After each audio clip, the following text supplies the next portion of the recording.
Hello, welcome to another psychology lecture to help you rest. Tonight, we will talk about the strange urge to follow the crowd, and more. This is about how people influence each other, sometimes without even knowing it, and why we often find ourselves doing what everyone else is doing, even if it feels a little odd when we think about it. If you would like, subscribe or comment. It helps the channel, and it is always good to hear from you. Lie back, close your eyes, find a comfortable spot. Let the sound of my voice and the steady rhythm of these ideas guide you towards a peaceful state. Now, let us begin our exploration into the fascinating and sometimes a little boring world of social influence. Part 1. The foundations of social influence and conformity. What is social influence? Simply put, social influence is how people affect each other's thoughts, feelings, and behaviors. It is a very broad term, covering many different ways we are shaped by the world around us, and the people in that world. Social influence is everywhere. It is in the clothes we wear, the words we use, the music we listen to, the food we eat, the way we walk, and even the way we think about things. We are constantly, often without even realizing it, being influenced by others, and we are just as constantly influencing others in return. It is a fundamental part of being a human being, living in a society with other human beings. Think about it. When you are new to a place, maybe a new school or a new job, how do you learn what to do? You often watch others. You see how they dress, how they talk, when they take breaks, how they interact with the boss. You do not always get direct instructions. Instead, you learn by observing, and you adjust your own behavior to fit in. This is a very basic form of social influence. It is not just about big, dramatic changes. It is often about small, quiet shifts in our everyday actions and thoughts. Sometimes someone tells you directly what to do, like a police officer telling you to stop. This is a very direct form of influence. Other times, you just notice what others are doing, and you find yourself doing it too, without anyone saying a single word to you. This is a more subtle form, but still very powerful. One of the most common and important types of social influence is something we call conformity. What is conformity? Conformity is changing your behavior or your beliefs in response to real or imagined group pressure. That is a simple definition, but it contains a lot of meaning. Let us break it down slowly. Changing your behavior or your beliefs. This means you might do something differently than you would have done if you were alone, or you might start to think something differently than you would have thought if you were alone. And this change happens in response to group pressure. This pressure can be real, meaning there is an actual group of people physically present, putting pressure on you. Or it can be imagined, meaning you simply think about what a group might expect of you, even if they are not there. For example, if you are getting dressed for a party, you might think, what will people wear to this party? You are imagining the group's expectations, and you might choose your clothes based on that imagined pressure, even if no one is actually telling you what to wear. Conformity is not always a bad thing. In fact, it is often necessary for society to function smoothly. Imagine if no one conformed to traffic laws. It would be chaos. People conform to rules about politeness, about waiting in line, about sharing resources. These are all forms of conformity that help us live together peacefully. If everyone stands up when someone enters the room, you stand up too. If everyone starts talking quietly in a library, you talk quietly too. These are simple, everyday examples of conformity. It helps us feel like we belong, and it helps us navigate social situations without too much trouble. There is also something called compliance. This is related to conformity, but a little different. Compliance is when you agree to a request from someone, even if you do not necessarily agree with what they are asking. So, if someone asks you to donate money, and you do, even if you are not totally enthusiastic about it, that is compliance. You are complying with a direct request. With conformity, the pressure is often more indirect, coming from the presence or implied presence of a group. You might not be asked directly to do something, but you do it anyway because everyone else is doing it. So, why do people conform?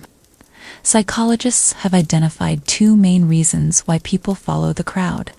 These are two very important ideas in social psychology, and they help us understand a lot of human behavior. The first reason is called informational social influence. The second reason is called normative social influence. Let us take them one by one, very slowly, so they can sink in. First, informational social influence. This is when you conform because you believe other people know something you do not. You look to others as a source of information. You think maybe these other people have more information, or they are more knowledgeable, or they know the right way to act in this situation. So you change your own behavior or belief to match theirs, because you genuinely believe they are correct. You want to be correct. You want to be right. You want to have accurate information. This type of conformity is most likely to happen in certain situations. One common situation is when the situation is ambiguous. Ambiguous means unclear or confusing or uncertain. If you are in a new place and you are not sure which way to go, and you see a group of people confidently walking in one direction, you might follow them. You assume they know the way. You assume they have the correct information. Your goal is to be right, to get to where you need to go. So you use their behavior as a guide. Another situation where informational social influence is strong is during a crisis.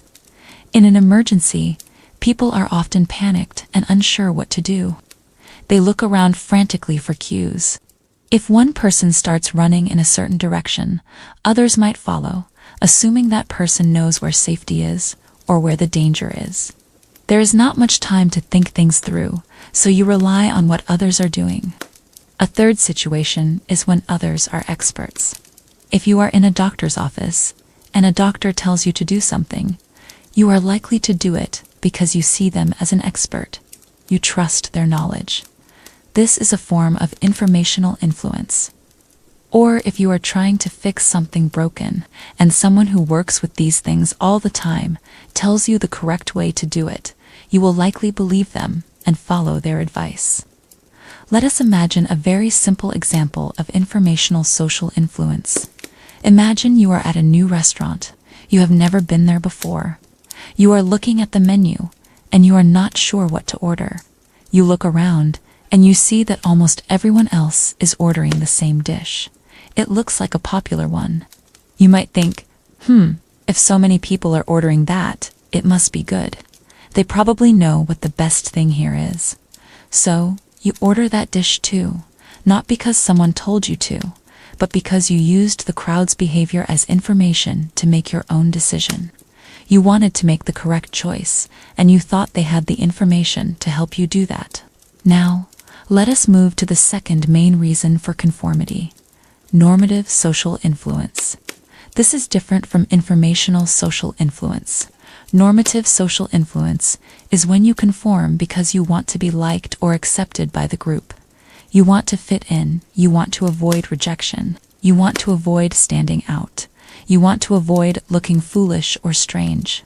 Even if you know deep down that what the group is doing is wrong or silly or does not make sense, you go along with it anyway, because the need to be accepted by the group is very strong. Your goal here is not to be correct. Your goal is to be liked. Your goal is to be part of the group. This type of conformity is very common. Think about fashion trends. Most people do not wear a certain type of clothing because they believe it is objectively the correct way to dress.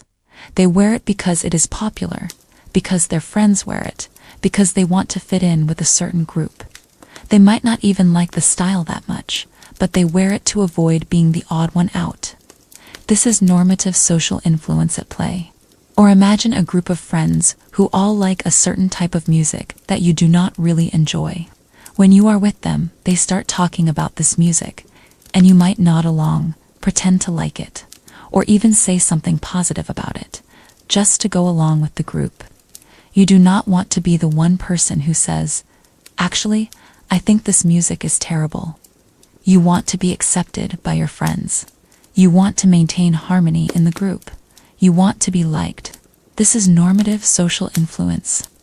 You are conforming to the group's norms, their unwritten rules about what is acceptable or desirable. So, to summarize these two reasons: informational social influence. You conform because you think the group is right. You want to be correct. Normative social influence.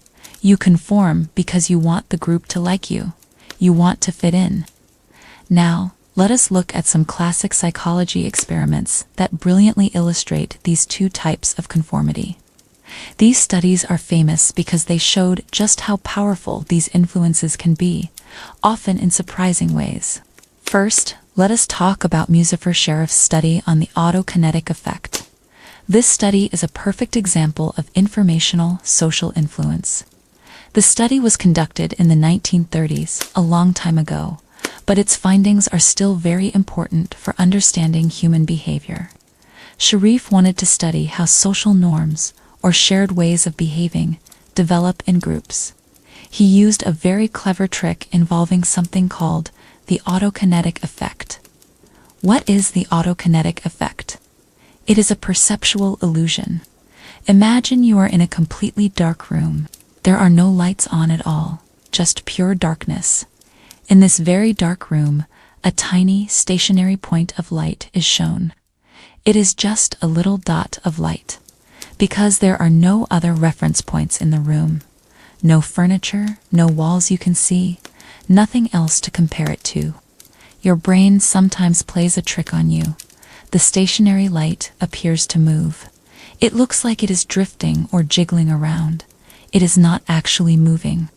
It is an illusion created by your brain when it lacks external references. So, the light appears to move, but there is no objective, real movement. There is no right answer to the question of how much did the light move, because it did not move at all. This lack of a clear, objective reality was key to Sheriff's experiment. Here is how the study worked. Participants were brought into a laboratory. They were told they were taking part in a study about visual perception. They were seated in a very dark room, and then a small point of light was presented. Their task was to estimate how far the light moved. First, each participant did this alone. They were brought into the dark room by themselves, and the light was shown. They were asked to say out loud how many inches or centimeters they thought the light moved. Because it was an illusion, each person had their own idea. Some people might have said it moved 2 inches. Others might have said 5 inches. Some might have said 10 inches. There was a wide range of individual estimates, because there was no true answer. Each person developed their own personal norm or reference point for how much the light appeared to move. They were guessing based on their own perceptions in an ambiguous situation. Then, the second part of the experiment began. The same participants were brought back, but this time they were put into groups, usually groups of 3. They were seated in the dark room together, and again the light was shown. Each person in the group was asked to say their estimate out loud, one after another. They repeated this process over several trials, maybe 20 or 30 times. Something very interesting happened. When the participants were in the group, their individual estimates started to become more similar. They converged. Their answers moved closer and closer to each other. Even though there was no objectively correct answer, and even though they started with very different ideas when they were alone, their judgments started to line up. They created a group norm, a shared understanding, a shared idea of how much the light moved. They unconsciously agreed on a range of movement. For example, that the light moved between 3 and 5 inches. Even if one person initially thought it moved only 1 inch, and another thought it moved 8 inches.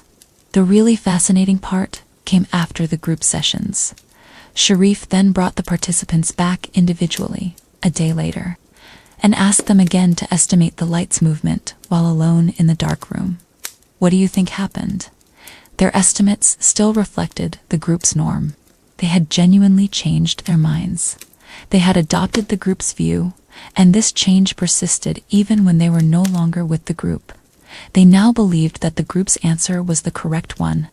Why did this happen? This is a pure example of informational social influence. The situation was completely ambiguous. There was no clear answer to how much the light moved. So, people looked to others for information. They thought, maybe these other people know something I do not. Maybe they can see something I cannot. Since I am not sure, I will use their judgments as a guide. They wanted to be correct, and they used the group as a source of information to achieve that goal. They truly came to believe that the group's answer was the right answer. Their private beliefs actually changed. This is a very powerful type of conformity because it goes deep. It changes what you genuinely think. Now, let us move to another very famous experiment conducted by Solomon Asch in the 1950s. This study is a classic example of normative social influence. Asch wanted to see if people would conform even when the correct answer was obvious, when there was no ambiguity at all. He wanted to see if people would conform just to fit in. Here is how Asch's study worked. Participants were brought into a room, usually 7 to 9 people.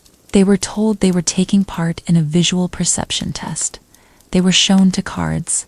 On one card was a single line, a standard line. On the other card were 3 other lines, labeled a B and C. Their task was very simple.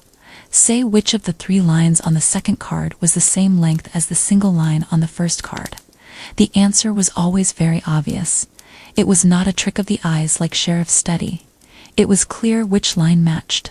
For example, if line 1 was 5 inches long and line A was 5 inches, line B was 7 inches, and line C was 3 inches, it was extremely clear that line A was the match. The catch was this. Out of the 7 to 9 people in the room, only 1 was a real participant. All the others were confederates, which means they were actors working with the experimenter. The real participant was usually seated towards the end of the line, so they would hear almost everyone else's answer before it was their turn to speak. At first, everything seemed normal. On the first few trials, the confederates all gave the correct answer. The real participant felt comfortable. They gave the correct answer too. But then, on certain critical trials, the actors all started giving the wrong answer. They would all point to a line that was clearly too long or too short, a line that was obviously incorrect. Imagine this. The standard line is clearly 5 inches. Line A is 5 inches. Line B is 8 inches. Line C is 2 inches. The confederates, one by one, all say line B, and you are the last one to answer. You can clearly see that line B is wrong. It is much longer. But everyone else has said line B. What do you do? The results were astonishing and very telling. About 76% of participants conformed at least once during the critical trials. This means 76 out of every 100 people gave the wrong answer at least one time, just to go along with the group. On average, participants conformed on about 1/3 of the critical trials. This means that even though they knew the correct answer, they went along with the clearly wrong answer given by the group. Why did they do this? It was not because they thought the group was right. The answer was obvious. They could see it with their own eyes. It was because they did not want to stand out. They did not want to be different. They feared social disapproval. They did not want the other people in the room to think they were strange or foolish or to look at them funny. They wanted to fit in. This is a classic example of normative social influence. They conformed to be liked, to be accepted, even if it meant saying something they knew was untrue. Their public behavior changed, even if their private belief stayed the same. They knew the right answer, but they said the wrong one. Asch conducted several variations of his experiment to see what factors might affect conformity. These variations provided even more insight into the power of normative social influence. One variation looked at group size. Asch found that conformity increased with group size, but only up to a point. If there was only one confederate, the real participant rarely conformed. With 2 confederates, conformity was still low. But when there were 3 or 4 confederates, conformity was strong. Adding more confederates beyond 4, like having 5, 6, or 7 Confederates, did not increase conformity much more. So, it seems a relatively small group, around 3 to 5 people, is enough to exert significant normative pressure. Another very important variation looked at unanimity. Unanimity means complete agreement. In the original study, all the Confederates gave the same wrong answer. But what happened if just one other person in the group broke the unanimity? What if one Confederate gave the correct answer, or even a different wrong answer than the others? Ash found that if just one other person in the group gave the correct answer, or even a different wrong answer, conformity dropped dramatically. It made it much easier for the real participant to resist the pressure. It was like having an ally. This single dissenter broke the spell of the group. It showed the participant that it was okay to be different, that it was possible to express a unique opinion without being completely alone. This is a powerful finding. Having just one person who goes against the crowd can empower others to do the same. A third variation looked at public versus private response. In the original study, participants had to say their answers out loud. What if they could write their answers down privately, instead of saying them out loud? When participants were allowed to write their answers down privately, conformity almost disappeared. It went down significantly. This strongly shows that the pressure was truly about appearing to fit in, about avoiding social disapproval in public, not about genuinely changing their belief that the line was a different length. If they could answer privately, they went with their own eyes, their own correct judgment.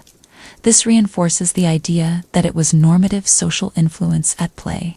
So, let us recap the key factors that can increase or decrease the likelihood of someone conforming based on these studies and other research. 1. Group size.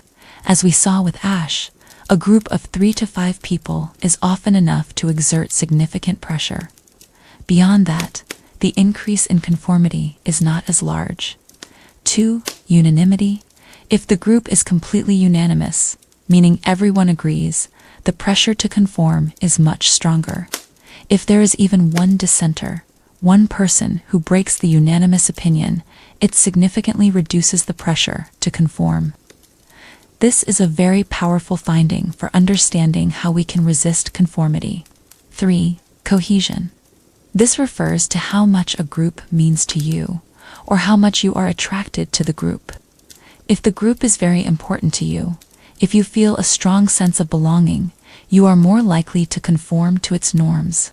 For example, you might be more likely to conform to the clothing styles of your closest friends than to a group of strangers you do not care about.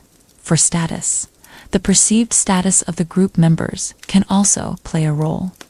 People of higher status sometimes have more influence. We might be more likely to conform to the opinions of people we admire or see as leaders. 5. Public versus private response. As Ash's study showed, if you have to state your opinion publicly, conformity is more likely. If you can express your opinion privately, conformity drops, especially when the answer is clear. This is because the fear of social disapproval is reduced when your response is not known to the group. 6. Culture. It is also worth noting that conformity can vary across different cultures. Some cultures, often called collectivist cultures, place a higher value on group harmony and interdependence. In these cultures, conformity might be seen as a positive trait, a way to maintain social order, and might be more common. Other cultures, often called individualistic cultures, emphasize personal uniqueness and independence. In these cultures, conformity might be less common or viewed more negatively. So these studies, particularly Sheriff's and Ash's, provide a very strong foundation for understanding the strange urge to follow the crowd. Sharif showed us informational social influence, where we conform because we genuinely believe the group has more or better information, especially in uncertain situations. We want to be correct. Ash showed us normative social influence, where we conform even when we know the group is wrong, simply because we want to be accepted and avoid standing out. We want to be liked. These two types of social influence are happening all around us, all the time. Think about how many times you have looked to others for guidance when you were unsure. Think about how many times you have gone along with something just to avoid an awkward moment or to fit in with your friends or colleagues. From choosing what to eat, to deciding how to react to a news story, to adopting certain slang words, our lives are filled with subtle and not so subtle pressures to conform. It is important to remember that conformity is not inherently good or bad. It is a natural human tendency. It helps societies function. It allows for shared understanding and cooperation. But it also has a downside, as we will see in later parts of this lecture, when people conform to harmful ideas or behaviors. Understanding why we conform, whether it is to be correct or to be liked, is the first step in being able to consciously choose when to follow the crowd and when to confidently stand on our own.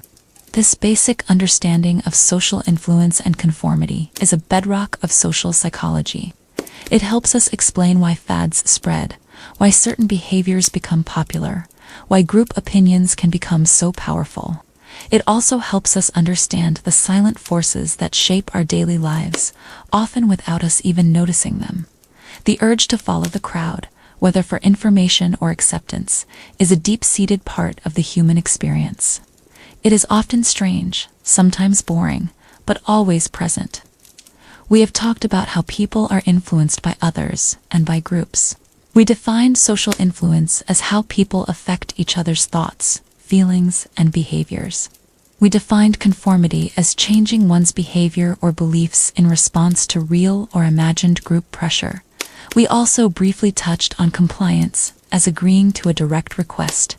The two main reasons for conformity are informational social influence, where we want to be correct and look to others for information, especially in ambiguous situations, and normative social influence, where we want to be liked and accepted by the group, and we go along with them to avoid rejection or standing out, even if we know they are wrong. Sheriff's autokinetic effect study showed us informational social influence in action. Participants genuinely changed their private beliefs about the moving light because the situation was ambiguous, and they trusted the group's judgment. They wanted to be accurate. Ash's line judgment studies showed us normative social influence.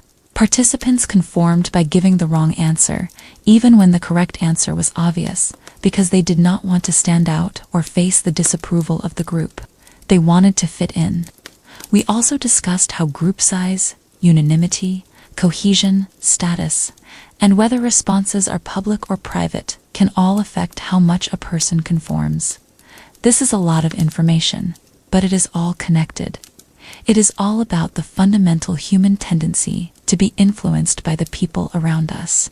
Our thoughts, our feelings, and our actions are rarely entirely our own, created in a vacuum. They are constantly interacting with the social world, with the beliefs and behaviors of others. The strange urge to follow the crowd is not so strange when you look at it. Through the lens of informational and normative social influence, it is a very natural and powerful part of how we navigate the world and how we function within groups. So as you rest, let these ideas about the forces that shape our choices and beliefs settle in your mind. The simple fact that we are always, to some extent, part of a larger social fabric, and that this fabric pulls at us, shapes us, in ways both subtle and obvious. The next time you find yourself doing what everyone else is doing or thinking what everyone else is thinking, take a moment to consider if it is because you genuinely believe it is correct, or if it is because you simply want to fit in. Both are powerful motivators. This concludes our first deep dive into the strange urge to follow the crowd. We have laid the foundation for understanding how we are influenced by groups, starting with the very basics of conformity. As you continue to rest, know that these concepts, while perhaps a bit boring in their detailed explanation, are core to understanding human behavior. They help us make sense of why people do what they do, even when it seems a little odd to an outsider. Rest now and let these ideas gently swirl as we prepare to move into even more fascinating aspects of group behavior and social influence in our next part. Part 2. The power of authority and group behavior. We have already discussed the very basic ideas of social influence and conformity. We talked about how people change their behavior or their beliefs because of pressure from a group, whether that pressure is real or just imagined. We learned about two main reasons for this. Informational social influence, where we want to be correct and look to others for guidance in uncertain situations, and normative social influence, where we want to be liked and accepted by the group, even if we know the group is wrong. We looked at the famous studies by Sharif and Ash, which showed us these forces in action. Now, we are going to move on to another very powerful form of social influence, one that is often more direct than the kind of group pressure we discussed. This is called obedience to authority. What is obedience? Obedience is when you change your behavior in response to a direct command or order from someone who is perceived to be in authority. It is not just about going along with the crowd. It is about someone telling you, do this, and you doing it. This authority figure could be a boss, a teacher, a parent, a police officer, a doctor, or anyone else who you see as having legitimate power or expertise. Obedience is a very common part of our daily lives. We obey traffic laws, we obey rules at work, children obey their parents, students obey their teachers. In many ways, society would not function without some level of obedience. It helps maintain order and allows complex systems to operate. Imagine if no one obeyed the instructions of a flight attendant on an airplane. It would be chaos. So obedience, like conformity, is not always a bad thing. It is a necessary part of social life. However, sometimes obedience can lead people to do things that are surprising or even harmful. This is where one of the most famous and most controversial experiments in the history of psychology comes in. We are going to spend a good amount of time on this study because it tells us so much about the power of authority and how ordinary people can be led to do extraordinary things. This is the work of Stanley Milgram. Stanley Milgram was a psychologist at Yale University in the United States. He conducted his famous obedience experiments in the 1960s. This was a time when the world was still very much trying to understand how terrible events like the Holocaust could have happened. During World War II, people wanted to know why so many ordinary people seemed to follow orders, even when those orders led to incredibly cruel and destructive actions. Milgram wanted to explore this question in a scientific way. He wondered how far people would go when told to by an authority figure, even if it meant harming another person. Let us describe the setup of Milgram's experiment in very simple, step-by-step detail. It is important to understand the environment that Milgram created, because it was designed to put people in a specific kind of situation, a situation where the pressure to obey would be very high. When participants arrived at Yale University for the study, they were told that they were taking part in an experiment about memory and learning. This was a cover story. It was not the real purpose of the experiment. They were introduced to two other people. One was the experimenter, a man in a white lab coat who looked very serious and professional. He was the authority figure. The other person was a Confederate, an actor working for Milgram. This person was introduced as another participant in the study. Let us call the real participant the teacher and the Confederate the learner. The participants were told that the study would involve one person being the teacher and the other being the learner. They drew slips of paper from a hat to decide who would be what, but this drawing was rigged. The real participant always drew the slip that said teacher. The Confederate always drew the slip that said learner. So, the real participant always ended up being the teacher. Then, the experimenter explained the learning task. The learner, the Confederate, was taken into a separate room. He was strapped into a chair, and electrodes were attached to his arm. The teacher, the real participant, watched this happen. The experimenter explained that the electrodes were connected to a shock generator, and that the teacher would deliver electric shocks to the learner. If the learner made mistakes on a memory task, this was to test the effect of punishment on learning. The shock generator itself was a very important part of the setup. It was a large, imposing machine with a long row of switches. These switches were clearly labeled with voltage levels, starting from 15 volts and going all the way up to 450 volts. Below the voltage numbers, there were also labels describing the intensity of the shock, like slight shock, moderate shock, strong shock, very strong shock, intense shock, extreme intensity shock, danger, severe shock, and finally, XXX at the very end. The machine looked very official and scientific. The teacher was even given a sample shock, a small one, to feel that it was real. This small sample shock convinced the teacher that the machine was indeed capable of delivering shocks. The actual experiment began. The teacher was seated in front of the shock generator in one room. The learner was in the other room, strapped to the chair. The teacher could hear the learner, but usually could not see him. The task was simple. The teacher would read a list of word pairs to the learner. For example, blue box, wild duck. Then, the teacher would read the first word of a pair, like blue, and give for possible options. The learner had to choose the correct second word, in this case, box. If the learner gave the wrong answer, the teacher was instructed to deliver an electric shock, and for each subsequent wrong answer, the teacher had to increase the shock level by 15 volts. So, if the first wrong answer was 15 volts, the next would be 30 volts, then 45, then 60, and so on, all the way up to 450 volts. Now remember, the learner was a confederate, an actor. He was not actually receiving any shocks, but he was trained to act as if he was. At lower shock levels, the learner would respond with grunts or complaints. As the shock level increased, he would start to shout in pain. At higher shock levels, around 270 volts, he would scream in agony. At 300 volts, he would pound on the wall and demand to be let out, saying he had a heart condition. After 315 volts, he would stop responding altogether, falling silent.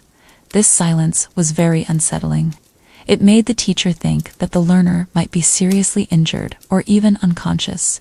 If the teacher hesitated or expressed concern or wanted to stop, the experimenter, the authority figure in the lab coat, would give a series of standardized verbal prods. These prods were designed to encourage the teacher to continue with the experiment. They were always said in a firm, calm, and authoritative tone.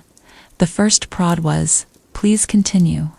If the teacher still hesitated, the second prod was, "The experiment requires that you continue." The third prod was, "It is absolutely essential that you continue." And the final, most forceful prod was, "You have no other choice. You must continue." If the teacher still refused after the fourth prod, only then was the experiment stopped.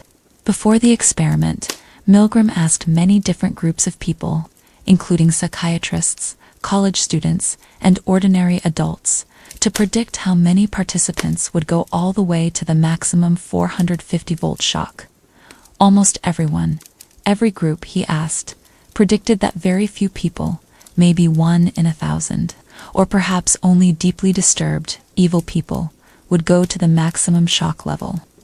They believed that most ordinary people would stop very early on, perhaps when the learner first showed signs of distress, but the results were shocking, truly shocking, and went against all predictions. In the main variation of the experiment, where the learner was in a different room, and the teacher could only hear him, a staggering 65% of participants, nearly 2 out of every 3 people, went all the way to the maximum 450-volt shock level. They continued to administer what they believed were increasingly dangerous and painful shocks, even after the learner had gone silent, even after hearing the pounding on the wall, even after believing they might have seriously harmed another person. They continued because the authority figure, the man in the lab coat, told them to. It is important to remember that these participants were not evil people. They were ordinary men, from various walks of life, chosen through newspaper ads. Many of them showed clear signs of distress during the experiment. They sweated, they trembled, they pleaded with the experimenter. They laughed nervously, they showed extreme tension. Some even had seizures. They did not enjoy what they were doing. They were clearly uncomfortable, but they continued to obey. This is the truly unsettling part. It was not about sadistic individuals. It was about the power of the situation and the authority figure. So, why did so many people obey? Milgram conducted many variations of his original experiment to try and understand the factors that influenced the level of obedience. Let us look at some of these key factors. One very important factor was the proximity of the authority figure. Proximity means how close the authority figure was to the participant. In some variations, the experimenter was in the same room as the teacher, standing right next to him. This was the setup for the 65% obedience rate. But what happened if the experimenter was not in the room? In one variation, the experimenter gave the instructions by telephone from another room. He would call the teacher on the phone and give the prods. The obedience rate dropped significantly in this condition, from 65% down to about 21%. When the authority figure was not physically present, it was much easier for participants to resist his commands. It became easier to disconnect from the situation, to ignore the orders. This shows that the immediate presence of the authority figure creates a powerful sense of obligation and pressure to obey. Another factor was the legitimacy of the authority figure. Legitimacy means how real or proper the authority is. In the original study, the experiment was conducted at Yale University, a very prestigious and respected institution. The experimenter wore a white lab coat, which is a symbol of scientific authority. Milgram tested this. In one variation, he moved the experiment from the impressive Yale campus to a run-down, shabby office building in a nearby city. The experiment was supposedly run by a private research firm, not Yale. The experimenter still wore a lab coat, but the overall setting felt much less official. What do you think happened? The obedience rate dropped from 65% to 48%. It was still very high, nearly half the participants, but the less legitimate setting did reduce the obedience slightly. This suggests that the context, the environment, and the symbols of authority play a role in how much we obey. We are more likely to obey someone we perceive as having real, proper authority, backed by an institution. A third and very powerful factor was the proximity of the victim, the learner. This is about how close the person being harmed was to the participant. In the original study, the learner was in another room, out of sight, but could be heard. Milgram varied this in several ways. In one variation, the learner was in the same room as the teacher, about 1.5 feet away. The teacher could see the learner, watch his reactions, see him struggling and crying out. What happened to obedience? It dropped to 40%. Being able to see the victim made it harder to obey. In an even more direct contact variation, the teacher had to physically force the learner's hand onto a shock plate to administer the shock, especially at the higher voltage levels. This meant direct physical contact with the person they were supposedly harming. In this condition, obedience dropped even further, to 30%. It was very difficult for participants to physically force another person to receive what they believed was a painful shock. The more real and immediate the suffering of the victim became, the harder it was to obey. The further away the victim was, the easier it was for the teacher to disconnect from the consequences of their actions. A fourth critical factor was the presence of dissenters, or other teachers.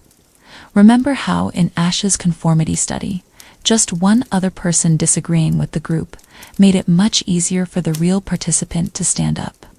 The same principle applied in Milgram's obedience study. It's one variation. There were 2 other teachers present in the room with the real participant. These other teachers were actually Confederates, actors working for Milgram. At a certain point, one of these Confederate teachers would refuse to continue and would walk out of the experiment. Soon after, the second Confederate teacher would also refuse and walk out. What happened to the real participants' obedience? It plummeted. When there were two other teachers who defied the experimenter, only 10% of participants went to the maximum 450-volt shock. This is a massive drop from 65%. Having other people defy the authority figure made it much, much easier for the real participant to also defy. It showed them that resistance was possible, and it provided social support for their own decision to stop. This is very similar to the effect of a dissenter in a conformity situation, but here it is about challenging an authority figure.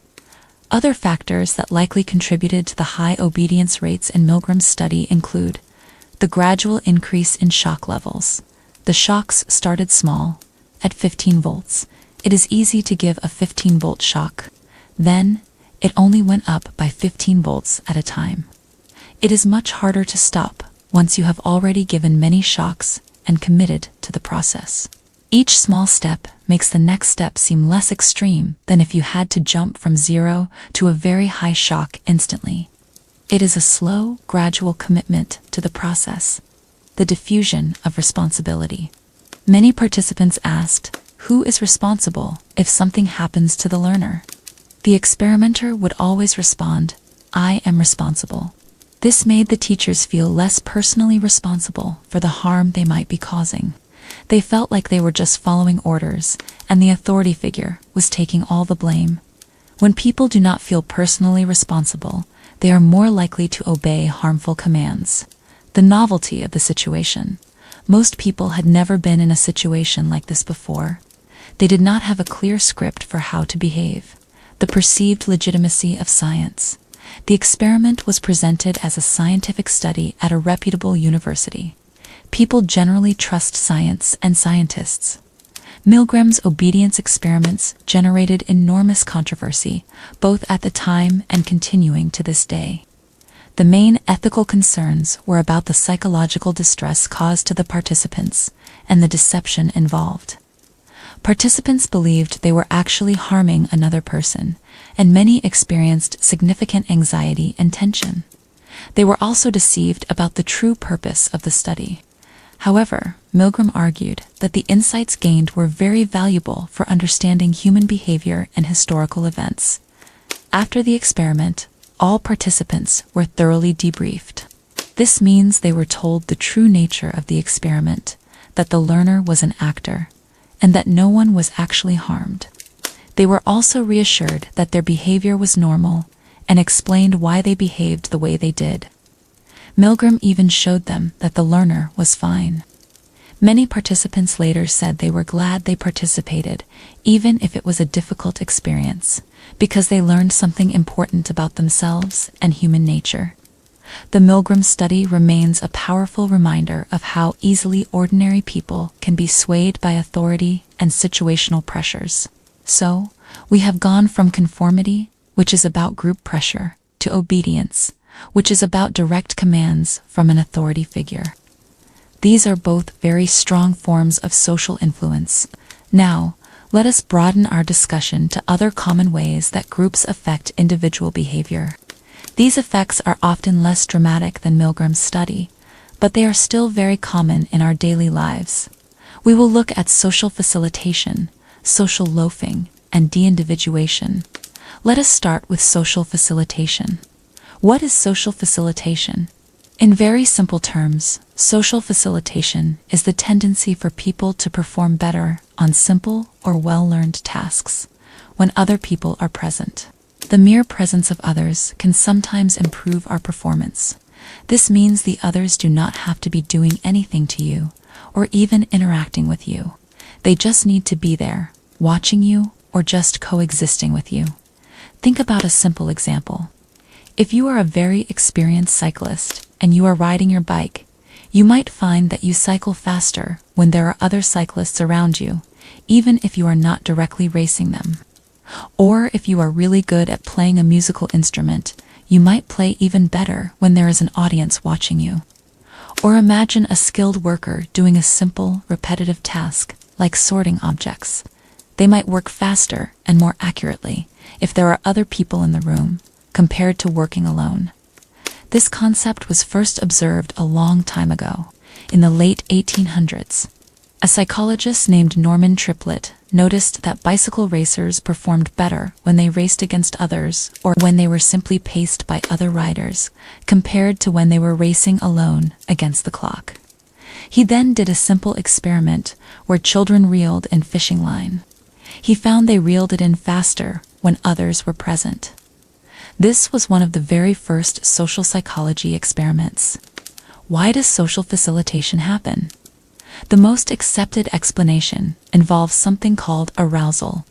Arousal here means a state of physiological excitement or alertness. When other people are present, it naturally increases our arousal. We become more alert, more attentive. This increased arousal makes our dominant response more likely to occur. What is a dominant response? It is the most common, most likely, or most ingrained response to a situation. If the task is simple or well learned, your dominant response is usually the correct one or the efficient one. So, if you are an expert at something and you get aroused, you perform your expert skills even better. However, this idea also explains why sometimes the presence of others can make us perform worse. This is called social impairment, or sometimes social inhibition.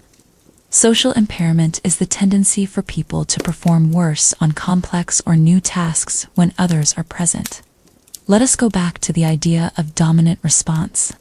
If the task is complex or something you are not good at yet, your dominant response might be incorrect or clumsy or full of mistakes.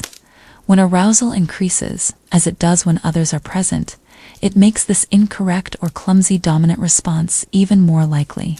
Imagine you are trying to learn a new skill, like playing a very difficult piece on a piano or giving a complex speech for the very first time.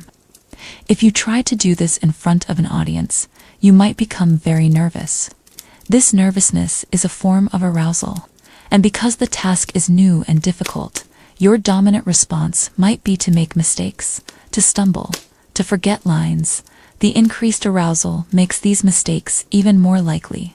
So, you perform worse than if you were practicing alone.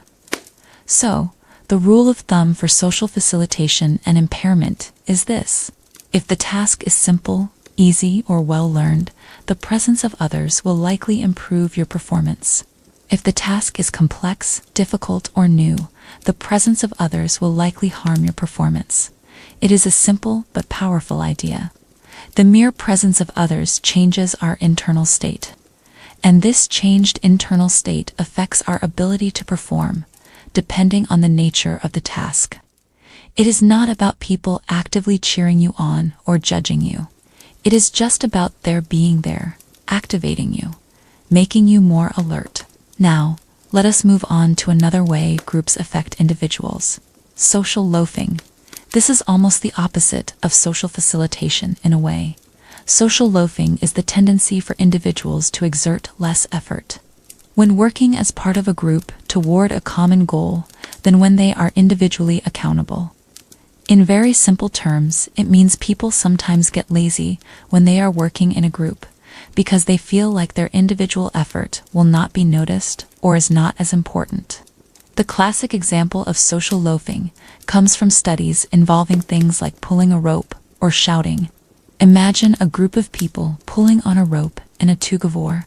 If you measure how hard each person pulls when they are alone, and then how hard they pull when they are part of a team, you often find that people pull less hard when they are in a group. They do not pull as hard as they would if they were pulling the rope all by themselves. A famous study by a psychologist named Bibb and his colleagues looked at people shouting or clapping. They had participants make noise as loud as they could, first by themselves, and then as part of a group. When people thought they were shouting or clapping with others, they made less noise than when they thought they were making noise alone. This shows it is about the perception of being in a group, not just the physical presence of others. Why does social loafing happen? One big reason is something we touched on briefly with Milgram: the diffusion of responsibility. When you are part of a group working towards a common goal, you might feel less personally responsible for the outcome. You think, someone else will pick up the slack. My effort does not matter that much. This spreads out the sense of individual duty. Another reason is that individual efforts are often less identifiable in a group. If you are working on a group project and everyone turns in their part, it might be hard to see exactly how much effort each person put in. If your individual contribution cannot be easily singled out and evaluated, you might be less motivated to put in maximum effort. You might think, why should I work really hard if no one is going to see my specific contribution anyway?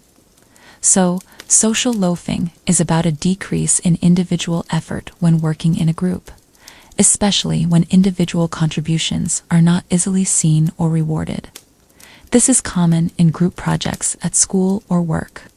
Sometimes one or two people end up doing most of the work, while others loaf because they know their lack of effort might not be noticed, or that the group will succeed regardless. How can you reduce social loafing? If you are leading a group, there are ways to make sure everyone pulls their weight. Make individual contributions identifiable. Make it clear what each person's job is, and make sure their efforts can be seen and evaluated. If people know their work will be judged, they are more likely to try harder. Make the task meaningful and important. If the group task feels important or personally meaningful to each member, they will be more motivated to contribute. Increase group cohesion. If the group members like each other and feel a strong connection to the group, they are less likely to loaf. They do not want to let their friends down. Keep group size small. In smaller groups, it is harder to hide, and individual contributions are more obvious. So, social loafing is a very real phenomenon where people sometimes do less when they are part of a team, because they feel less individual responsibility. This is different from social facilitation, where the presence of others makes you perform better on simple tasks. Finally, let us discuss de-individuation. This is a very interesting concept, and it helps explain some very strange behaviors that happen in groups, especially large ones. De-individuation is the loss of self-awareness and self-restraint that can occur in group situations that create a sense of arousal and anonymity. In simple terms, it is the feeling of losing oneself in the crowd. This can sometimes lead people to do things they would never do if they were alone, or if they felt personally identifiable.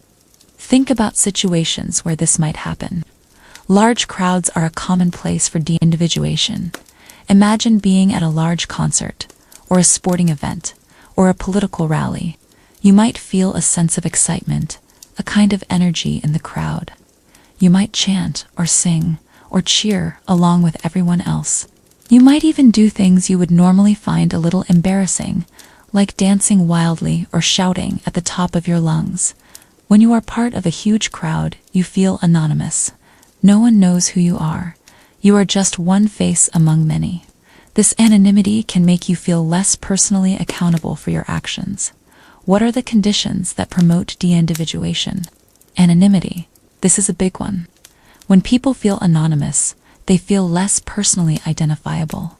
This could be because they are in a large crowd, or because they are wearing uniforms or masks. Darkness can also increase anonymity. If no one can see who you are, you might feel less restraint. Arousal. This means a state of excitement, high energy, or emotional intensity. A highly aroused group is more likely to experience de-individuation. Think of the energy at a riot, or a mosh pit at a concert. Diffusion of responsibility, similar to social loafing. When you are in a large group, the responsibility for actions gets spread out among many people. You might think, everyone else is doing it, so it is not just my fault. This reduces your personal sense of blame or guilt. When these conditions are present, people can experience a loss of self-awareness. They stop thinking about themselves as unique individuals with their own personal values and rules. They become more focused on the group, on the immediate situation, on the emotions and actions of the crowd. This can lead to a reduction in self-control and an increase in impulsive behavior. People might do things that go against their usual moral compass, things they would normally never consider. Examples of de-individuation can be seen in many different contexts. Vandalism: when groups of people engage in vandalism, they often feel less personally responsible. Being part of a group can make it easier to destroy property. Riots: during a riot, people can engage in looting, violence, and destruction that they would never consider doing on their own. The anonymity and arousal of the crowd can lead to extreme behaviors. Online behavior: the internet can be a place where de-individuation happens easily. When people post anonymous comments online, they often say things that are much more aggressive, hateful, or inappropriate than they would ever say to someone's face. The anonymity of the internet reduces their self-restraint. Chanting crowds: whether at a sporting event or a political protest, a large chanting crowd can make individuals feel absorbed into the collective. People will join in chants, even very aggressive ones, that they might not initiate alone.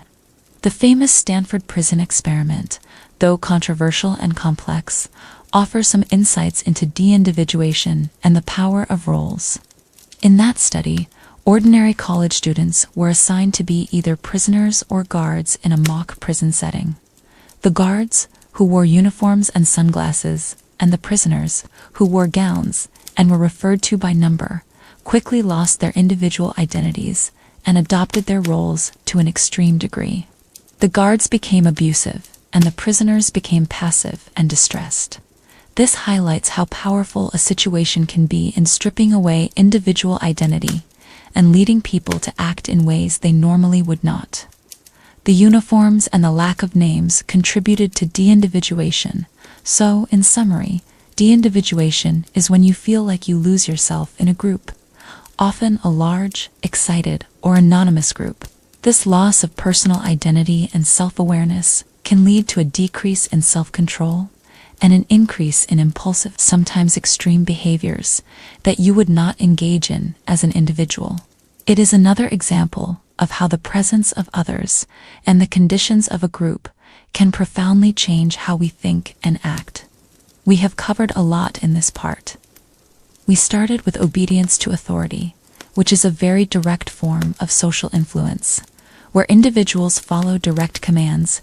Milgram's shocking experiments showed us how powerful this can be, with ordinary people going to extreme lengths to obey an authority figure, even when they believed they were causing harm. We explored the factors that affected obedience, like the proximity of the authority, the legitimacy of the authority, the proximity of the victim, and the presence of dissenters.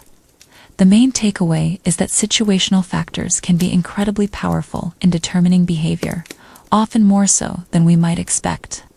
Then, we shifted to more general ways groups affect individuals. We talked about social facilitation, where the mere presence of others can improve performance on simple tasks, but worsen performance on complex tasks. This happens because the presence of others increases our arousal, making our dominant response more likely. We also discussed social loafing, which is when people put in less effort when they are working in a group and their individual contributions are not easily seen. This is often due to a diffusion of responsibility, where people feel less personally accountable. Finally, we explored de-individuation, which is the loss of self-awareness and self-restraint that happens when people feel anonymous and are part of an aroused group. This can lead to impulsive and sometimes extreme behaviors that individuals would not typically engage in on their own. All of these concepts show us the strange and sometimes unsettling ways that being part of a group, or simply being around other people, can change our actions, our feelings, and even our sense of who we are, from following orders that go against our conscience to working harder or less hard, depending on the task and visibility, to losing ourselves in a crowd. The power of others is always present. These are not just abstract ideas. They are happening around us every day, in small ways and large. Understanding them, even in a boring, detailed way, helps us make sense of the world. It helps us understand why people do what they do, and perhaps why we ourselves sometimes act in ways that surprise us. As you continue to rest, let these ideas sink in. The heavy weight of authority, the subtle pressure of fellow observers, the diffused responsibility in a group, the anonymity of a crowd. All these forces are at play, shaping the strange urge to follow the crowd or to act in ways we might otherwise resist. Rest now and let these insights contribute to your peace. Part 3. Group decisions, bystander effects, and mind-bending justifications. Let us start by talking about groups again, but this time, specifically about how groups make decisions.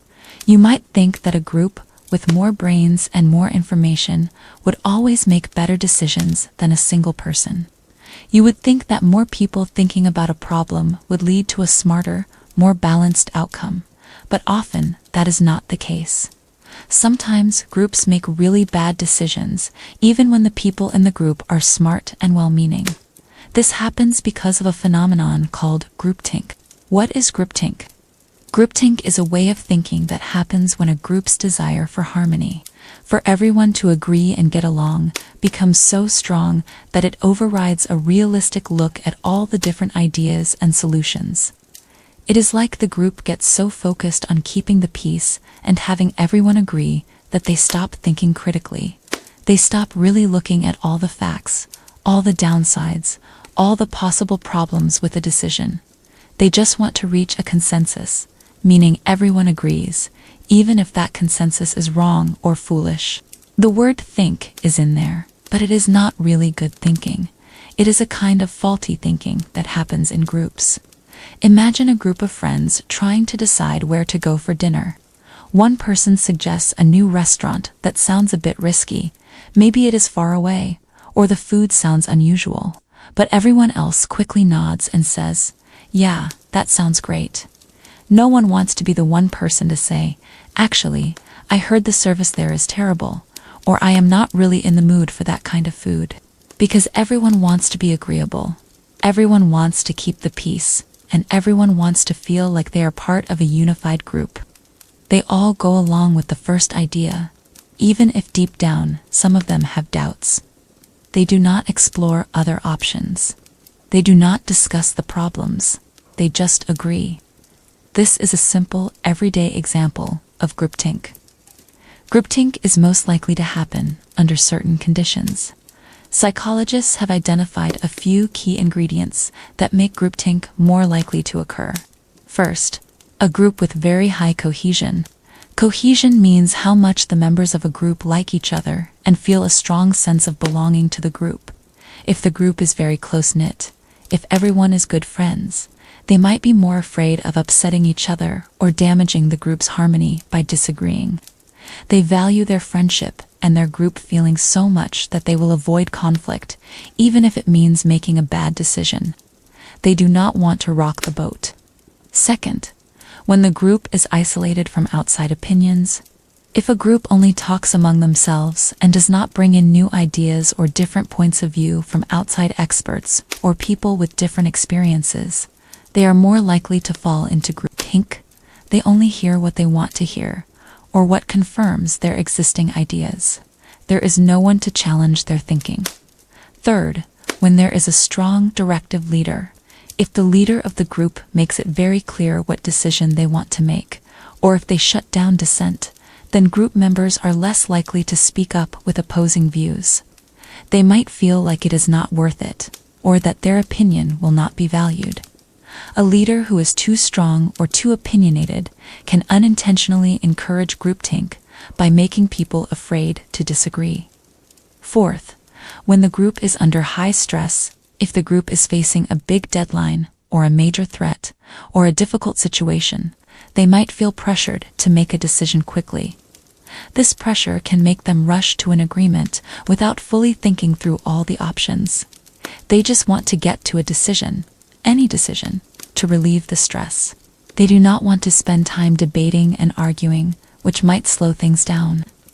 When these conditions are present, groups start to show certain symptoms of groupthink. These are signs that the group is falling into this trap.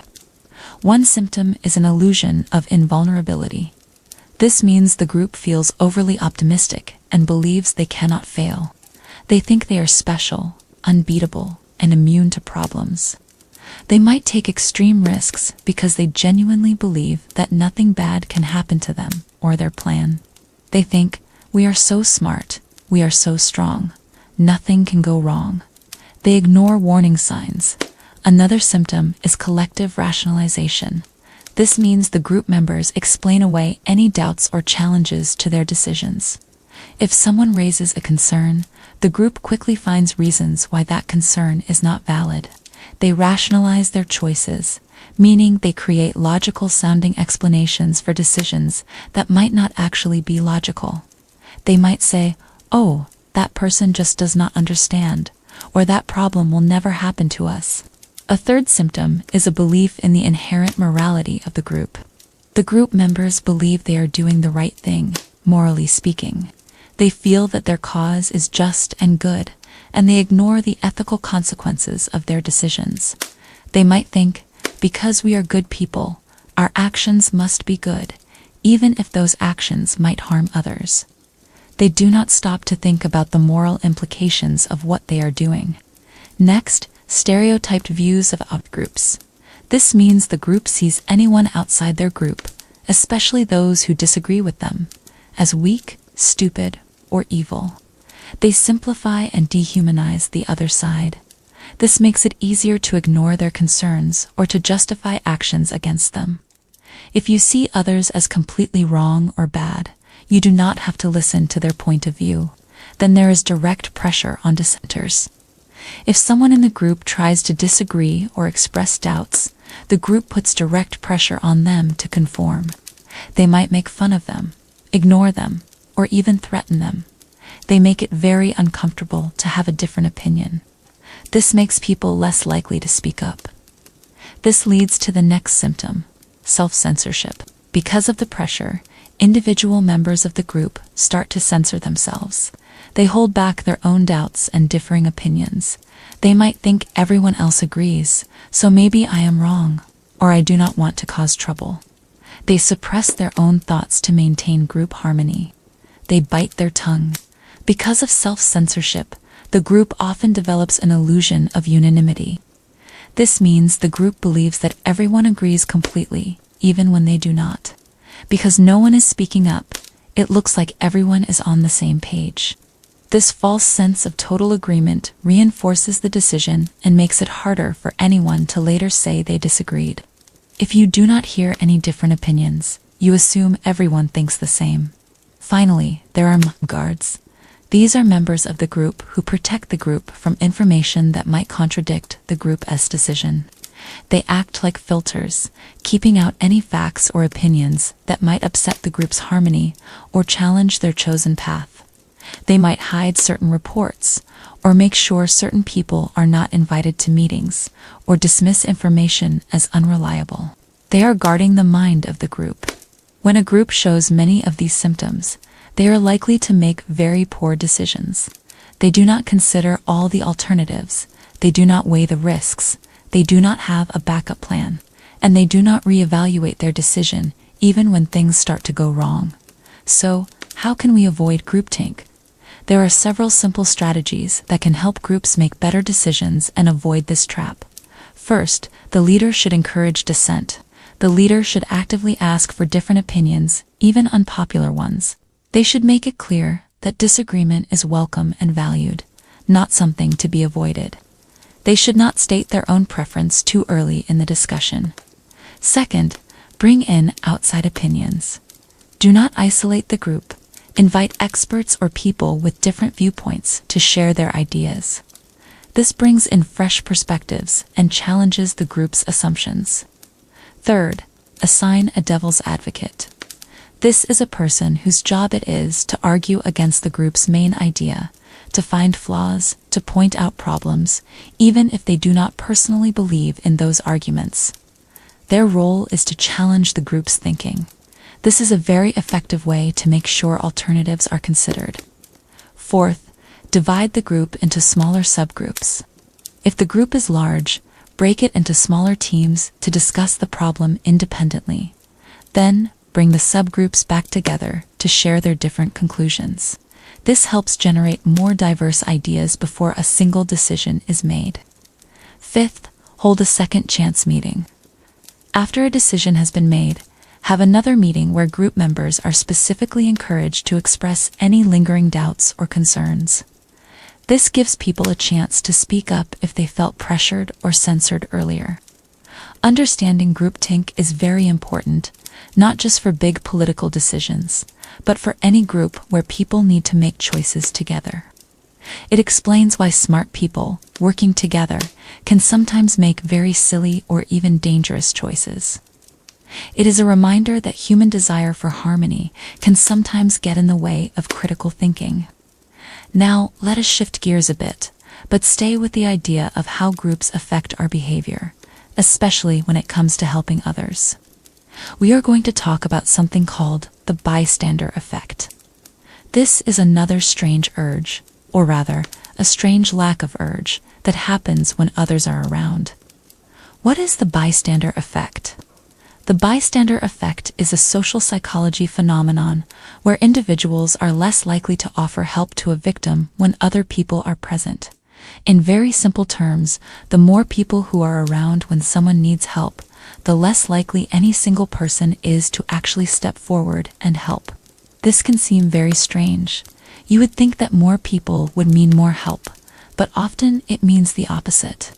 This phenomenon gained a lot of attention because of a very famous and tragic case.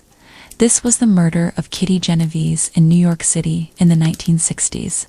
The story, as it was widely reported, was that a young woman named Kitty Genovese was attacked and repeatedly stabbed outside her apartment building late at night. The report said that many people, dozens of people, in the surrounding apartment buildings heard her screams for help, and some even looked out their windows. But, according to the widespread story, no one called the police or went to help her during the long attack.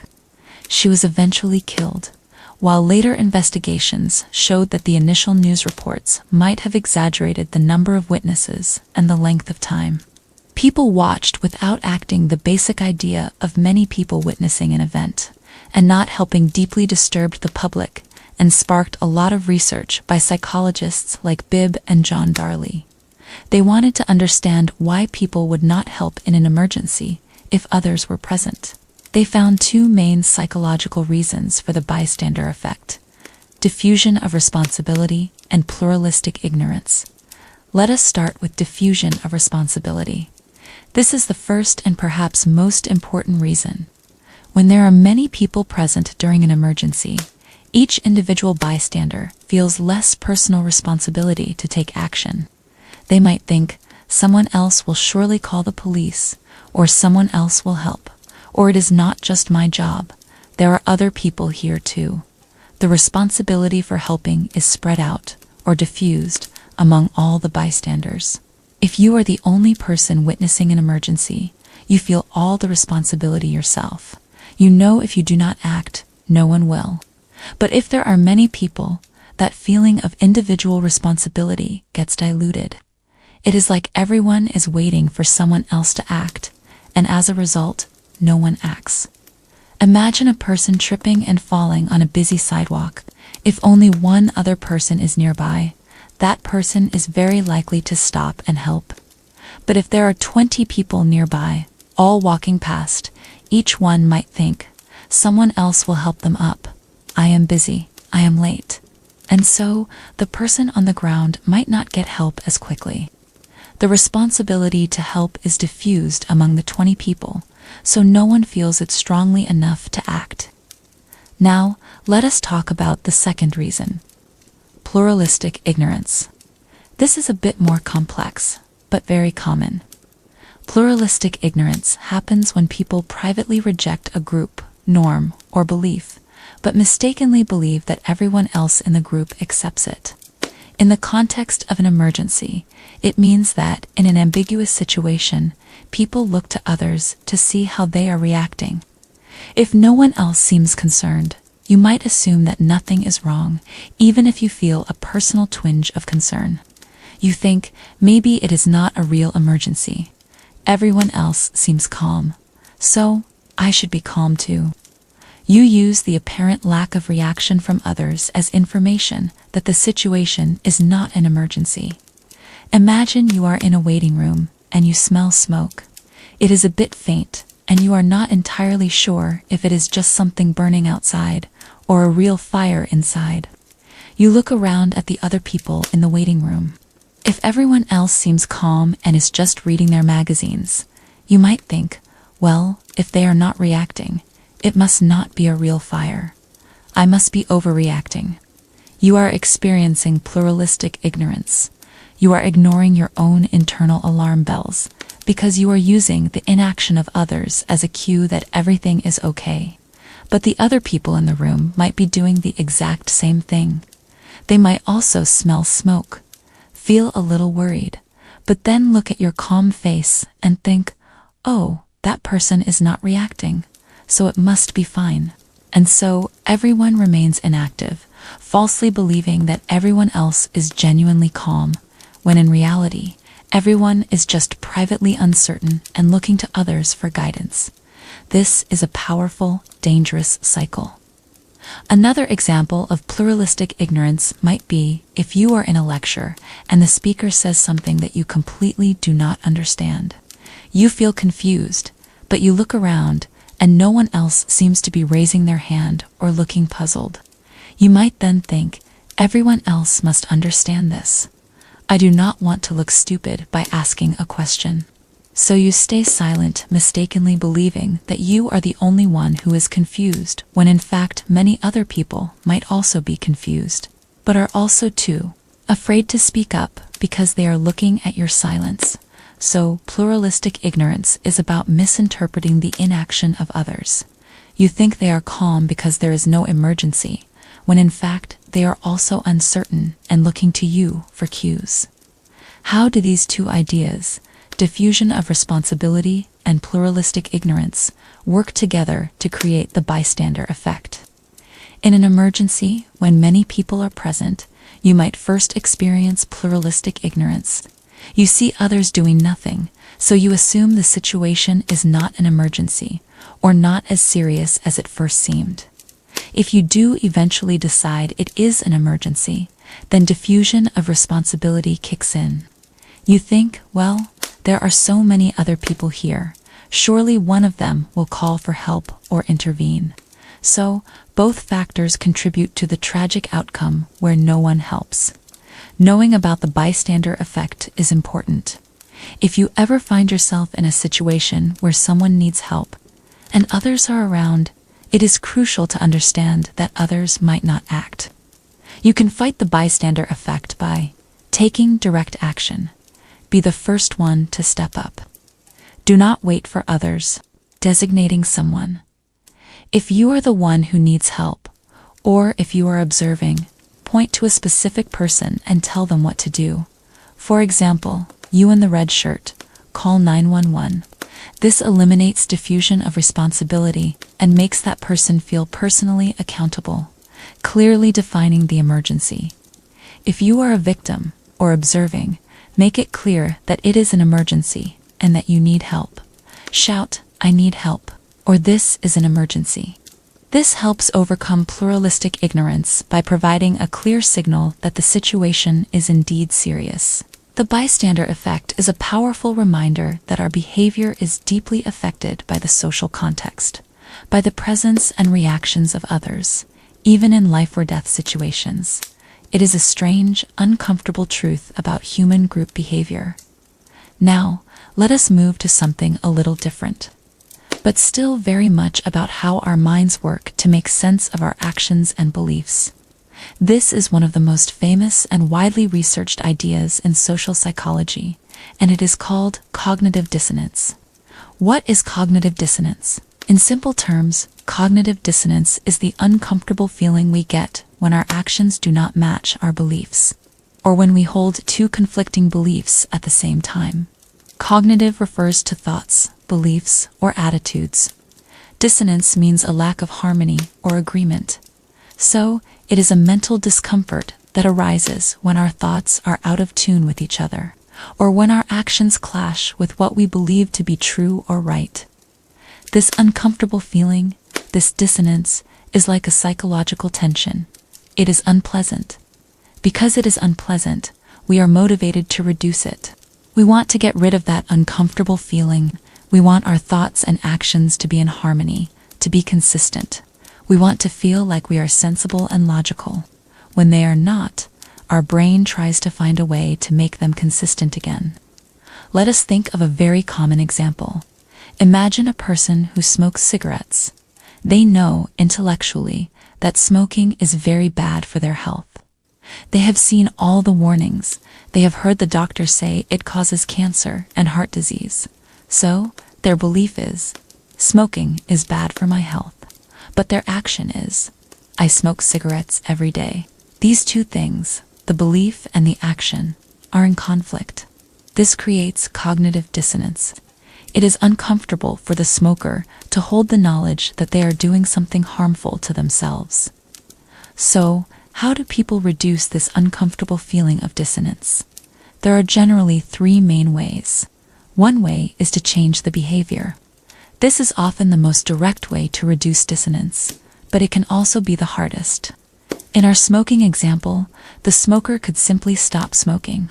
Their action would then align with their belief that smoking is bad for their health, and the dissonance would disappear. But quitting smoking is very difficult, so often people do not choose this path immediately. The second way to reduce dissonance is to change the belief. This means changing your attitude or your understanding of the situation so that it aligns with your behavior. For the smoker, they might start to think, actually, the evidence about smoking causing cancer isn't that strong. Or my uncle smoked his whole life and lived to be 90, so it is not that bad, or life is short. I might as well enjoy myself. By changing their belief about the harm of smoking, their belief now aligns with their action of smoking, and the dissonance is reduced. They might genuinely start to believe that smoking is not as harmful as they once thought. The third way, and often the most common and interesting way, is to add new beliefs or justifications. This means you add new thoughts or ideas that help bridge the gap between your conflicting beliefs or between your belief and your action. For the smoker, they might say, smoking helps me relax when I am stressed. Or smoking helps me concentrate. Or I am going to die of something anyway, so I might as well enjoy my cigarettes. These new beliefs or justifications help them to feel better about their smoking, even if they still vaguely know it is not good for them. They are adding thoughts that make the conflict seem less severe, or that justify the behavior. Cognitive dissonance is a very powerful motivator. It can lead people to change their minds or to invent clever reasons for their actions, even when those reasons are not entirely logical. We are all motivated to see ourselves as rational, moral, and consistent. When we are not, we feel bad, and we will work to get rid of that bad feeling. One of the most famous experiments demonstrating cognitive dissonance was conducted by Leon Festinger and J. Merrill Carl Smith in the 1950s. This study is often called the $1 versus $20 experiment. It is a classic because it shows how dissonance can make people genuinely change their beliefs. Here is how the study worked. Students participated in a very boring and repetitive task for about an hour. It was designed to be as tedious as possible. For example, they had to turn wooden pegs on a board for a long time, and then empty spools onto a tray. It was deliberately dull and uninteresting. After the hour of boring tasks, the experimenter told the participant that the study was over. But then, the experimenter said there was a small problem. The next participant, who was waiting outside, needed to be told what the experiment was about before they started, but the usual assistant who did this was not there.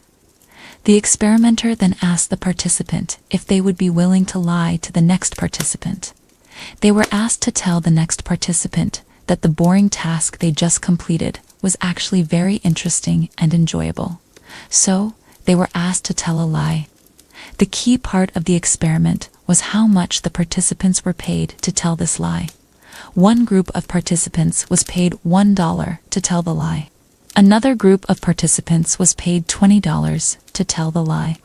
A third control group was not asked to tell the lie and received no money for that part. After they told the lie, all participants were then asked, privately, how much they actually enjoyed the boring task. They were asked to rate the task on a scale from very enjoyable to very boring. What do you think happened? The control group, who did not tell the lie, rated the task as very boring, which was true. This was their honest opinion. The group that was paid $20 to tell the lie also rated the task as boring. They told the lie, but they did not really believe it. They had a clear reason for lying. They were paid a lot of money. They could easily justify their action by saying, I lied because I got $20. Their belief and their action were somewhat inconsistent, but the $20 provided a strong external justification. The dissonance was not very strong because they had a good reason for their behavior. But what about the group that was paid only $1 to tell the lie? This is where cognitive dissonance theory made a surprising prediction, and it was correct. These participants rated the boring task as genuinely more enjoyable than the other two groups. They actually convinced themselves that the boring task was interesting. Why did this happen? Let us look at it through the lens of cognitive dissonance. For the $1 group, their action was, I told someone the task was interesting. Their belief was, the task was actually very boring. This creates strong dissonance. Why did they lie for only $1? That is not much money. It is not a very good external justification for their lie. So, they could not easily say, I lied for the money. Because the external justification was so small, they had to find another way to reduce the uncomfortable feeling. The easiest way for them to reduce the dissonance was to change their belief about the task. They changed their internal belief to align with their public action. They convinced themselves, well, if I said it was interesting, maybe it actually was a little bit interesting. It was not that bad. They genuinely changed their attitude towards the task. This is a very powerful demonstration of cognitive dissonance. When people engage in a behavior that goes against their beliefs, and they do not have a strong external reason for doing so, they will change their beliefs to reduce the uncomfortable feeling. They internalize the new belief. They actually convince themselves that their behavior was consistent with their true beliefs all along. Cognitive dissonance can explain many strange things we do. Effort justification. If you put a lot of effort into something, even if it turns out to be not that great, you will often convince yourself that it was worth it.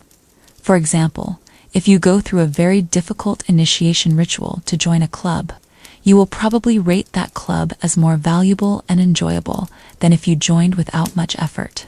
You justify the effort by boosting your opinion of the club.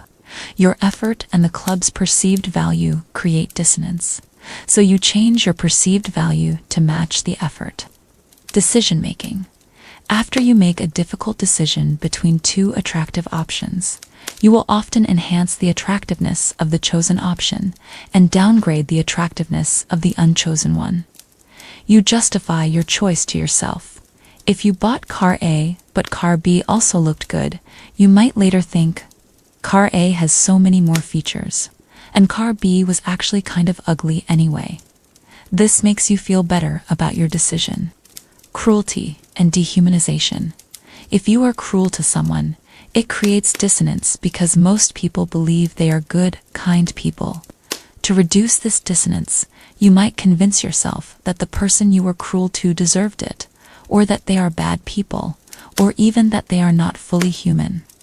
This justifies your cruel behavior and makes it consistent with your self-perception as a good person. This is a very dark side of cognitive dissonance. So, cognitive dissonance is a fundamental part of how our minds work to maintain consistency. We do not like the feeling of our thoughts being out of alignment or our actions not matching our beliefs. When this happens, we are strongly motivated to reduce that uncomfortable tension. And often, the easiest way to do this is not to change our behavior, but to change our beliefs or to invent new justifications. This is a powerful, often hidden force that shapes our attitudes and understandings of the world. It shows us that sometimes our beliefs follow our actions rather than the other way around. This concludes our third part of this boring psychology lecture. We have explored some more complex ways groups can behave and how our individual minds work to maintain a sense of consistency. We started with groupthink, where the desire for harmony can lead smart groups to make very bad decisions, ignoring facts and suppressing dissent. We then moved to the bystander effect, where the presence of others can tragically reduce the likelihood of anyone helping in an emergency, due to diffused responsibility and pluralistic ignorance. Finally, we looked at cognitive dissonance, the uncomfortable feeling we get when our thoughts and actions clash, and how we often change our beliefs or add new justifications to reduce this feeling, as seen in the classic $1 versus $20 experiment. These concepts might seem a bit unsettling. They reveal that humans are not always perfectly logical or brave. We are influenced by the desire to fit in, by the presence of others, by the need to feel consistent in our own minds. But understanding these strange urges and mental tricks is the first step in being able to recognize them in ourselves and in the world around us. It helps us be more aware and perhaps make more conscious choices. As you continue to rest, let these ideas drift.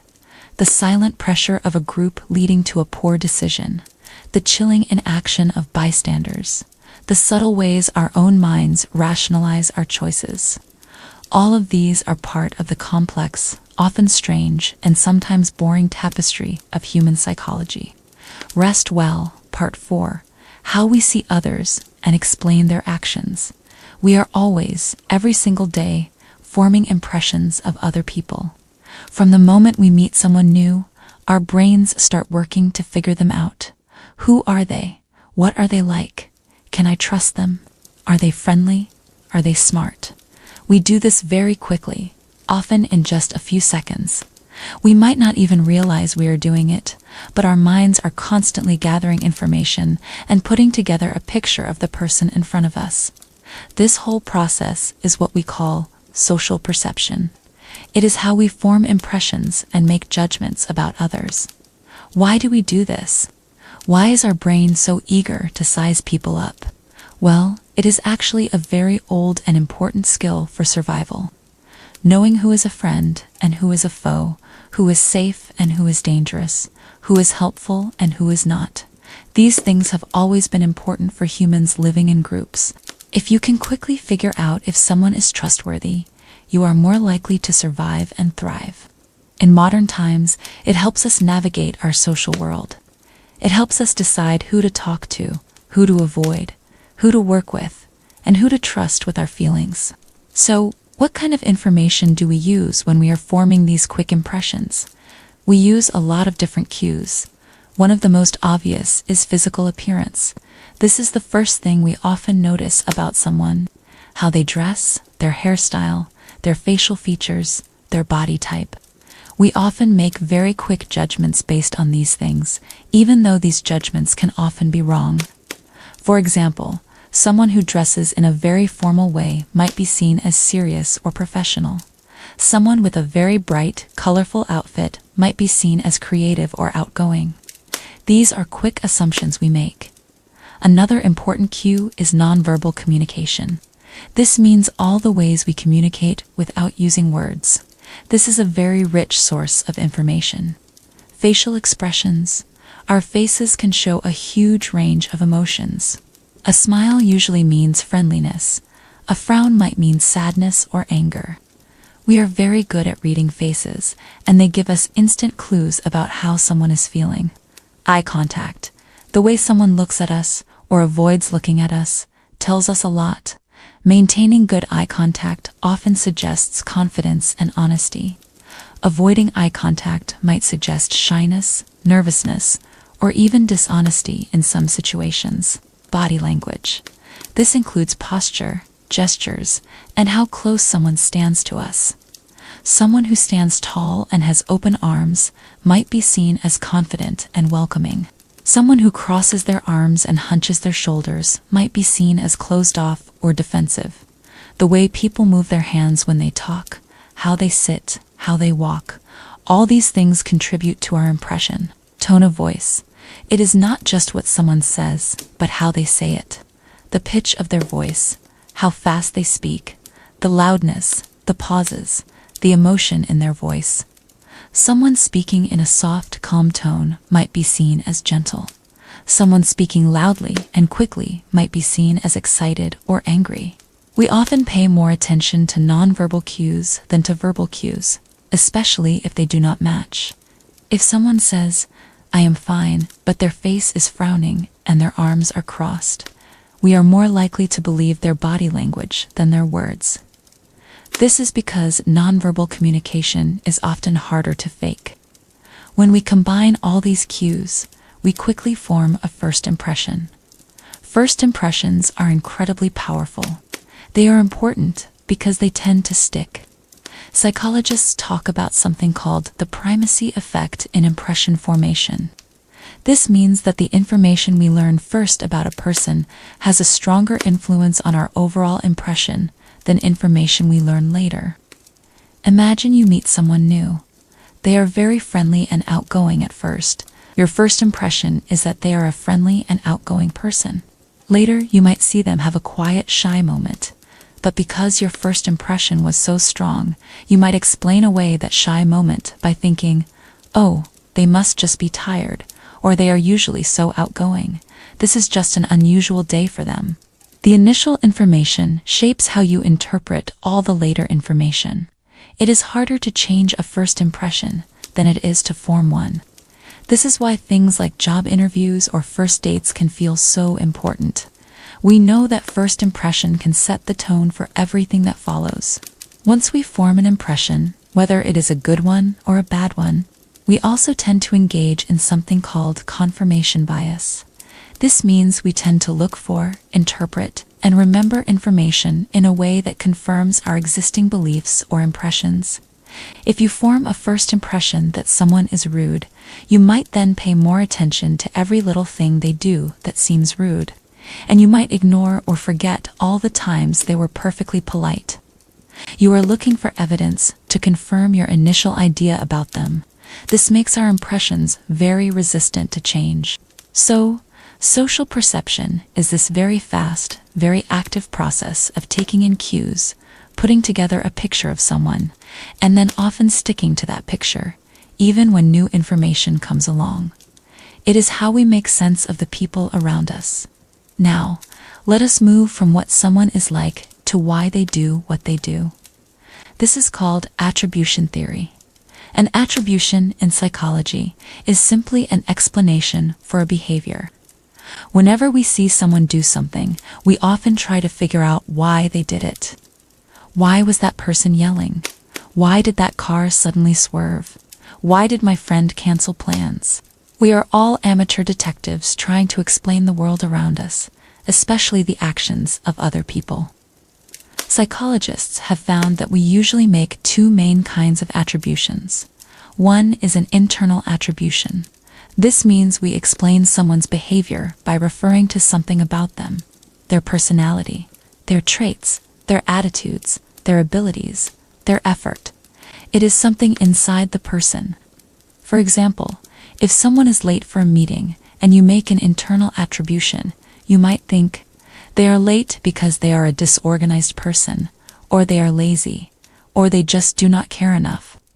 The cause of the behavior is seen as coming from within the person. The other kind of attribution is an external attribution. This means we explain someone's behavior by referring to something about the situation they are in, or external factors outside of them. This could be luck, circumstances, the actions of other people, the difficulty of the task, or the environment. For example, if someone is late for a meeting, and you make an external attribution, you might think they are late because there was a big traffic jam, or their car broke down, or they had an emergency at home. The cause of the behavior is seen as coming from outside the person, from their surroundings or circumstances. Let us take a few more examples to make this very clear. Imagine you see a student get a very high grade on a test. An internal attribution might be, that student is very smart, or they are a hard worker. You are attributing their success to something about their inherent qualities. An external attribution might be, that test was very easy, or the teacher gave them extra help, or they were lucky.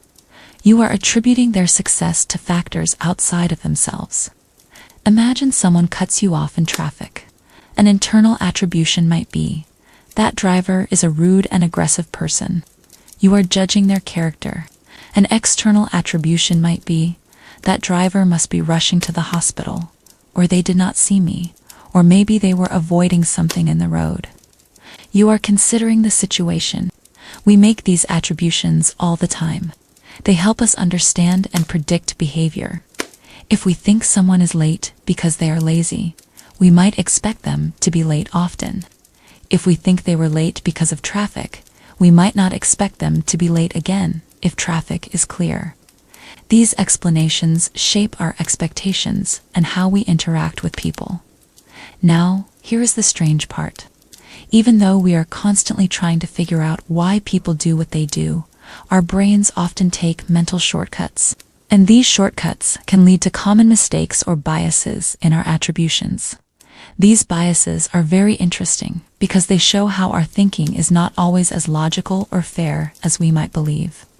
The most famous and well-researched attributional bias is called the fundamental attribution error. This is a very important concept in social psychology. The fundamental attribution error is our strong tendency to overestimate the role of internal personal factors and underestimate the role of external, situational factors when we are explaining other people's behavior. In simple terms, when we see someone else do something, we are much more likely to think that is just the kind of person they are, rather than they must be in a difficult situation. Let us go back to the example of the late person. If your friend is late, and you think they are so disorganized, that is the fundamental attribution error. You are focusing on their personality and ignoring all the possible situational reasons why they might be late. We jump to conclusions about someone's character much too quickly. Think of another example. You see a cashier at a store who seems very grumpy or rude.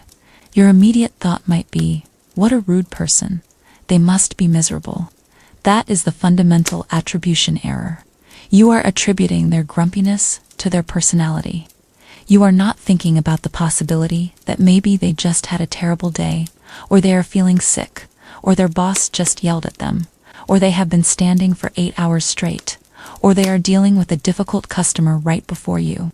The situation might be making them grumpy, but we often jump to judging their character. Why do we make this error so often? One reason is that when we are observing someone, the person themselves is very salient or noticeable. They are standing out. Their actions are clear to us.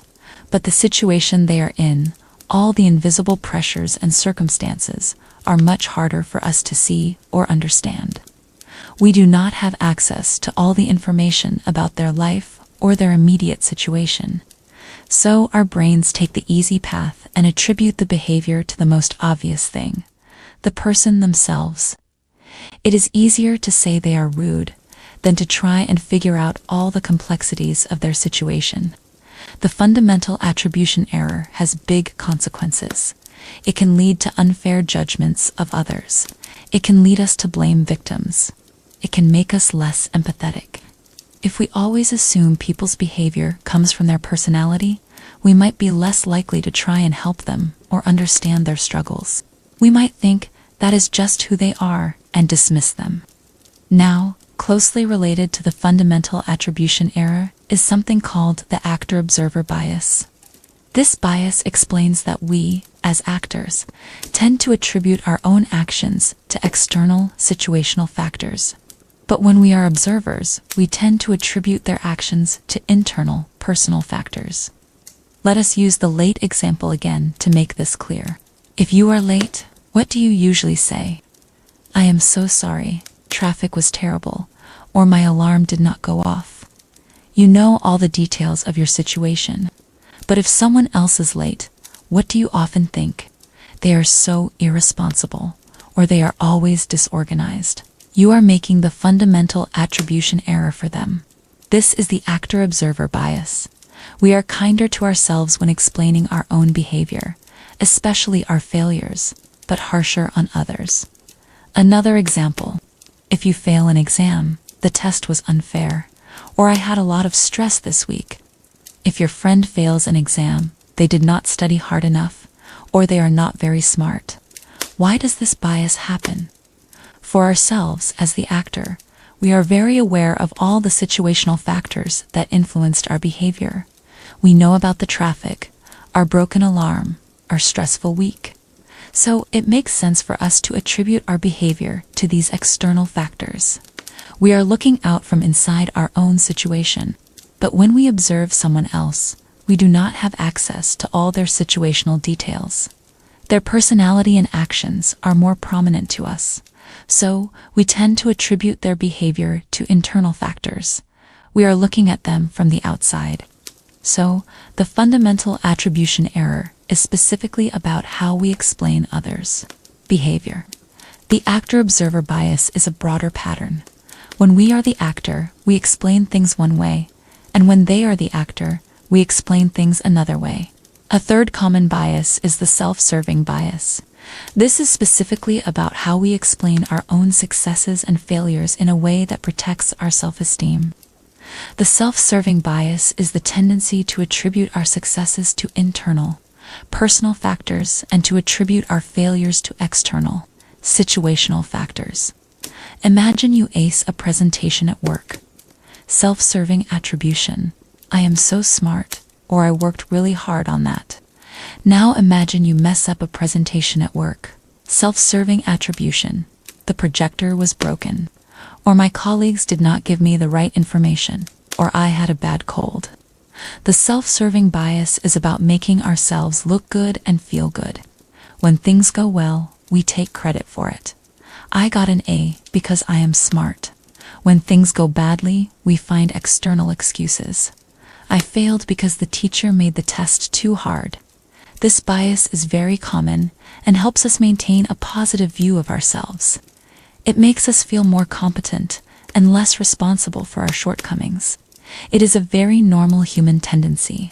So, to quickly review these three related attribution biases: fundamental attribution error, explaining others' behavior by over-focusing on their personality and under-focusing on their situation; actor-observer bias, explaining our own behavior by focusing on the situation, but explaining others' behavior by focusing on their personality; self-serving bias, explaining our own successes internally and our own failures externally. These biases show that our thinking is not always perfectly objective. Our own perspective, our desire to feel good about ourselves, and the limited information we have about others can all lead us to make systematic errors in how we explain behavior. Now, let us move to another very important topic in social psychology: how we think about groups of people. This leads us to the concepts of stereotypes, prejudice, and discrimination. These terms are often used interchangeably in everyday conversation, but in psychology, they have distinct meanings, and it is important to understand the differences. They are also, unfortunately, very common parts of human social life. Let us define them simply, one by one. First, a stereotype. What is a stereotype? Is a belief or a generalization about a group of people where we assign certain traits or characteristics to all members of that group. It is a mental shortcut. It is a way of categorizing people. For example, the stereotype that all librarians are quiet, or all athletes are strong, or all teenagers are rebellious. These are oversimplified ideas about groups. Stereotypes are cognitive. They are about our thoughts or beliefs about a group. They are not necessarily negative, although they often are. You can have a positive stereotype or a neutral one. The problem with stereotypes is that they are overgeneralizations, They assume that every single person in a group has the same traits, which is almost never true. They ignore the vast differences that exist among individuals within any group. When you hold a stereotype, you are not seeing the individual. You are seeing them as a representative of their group. Why do we use stereotypes? Our brains are constantly looking for ways to simplify the world. There is too much information out there to process every single person as a unique individual every time we meet them. So, our brains create categories and shortcuts. Stereotypes are a form of cognitive shortcut.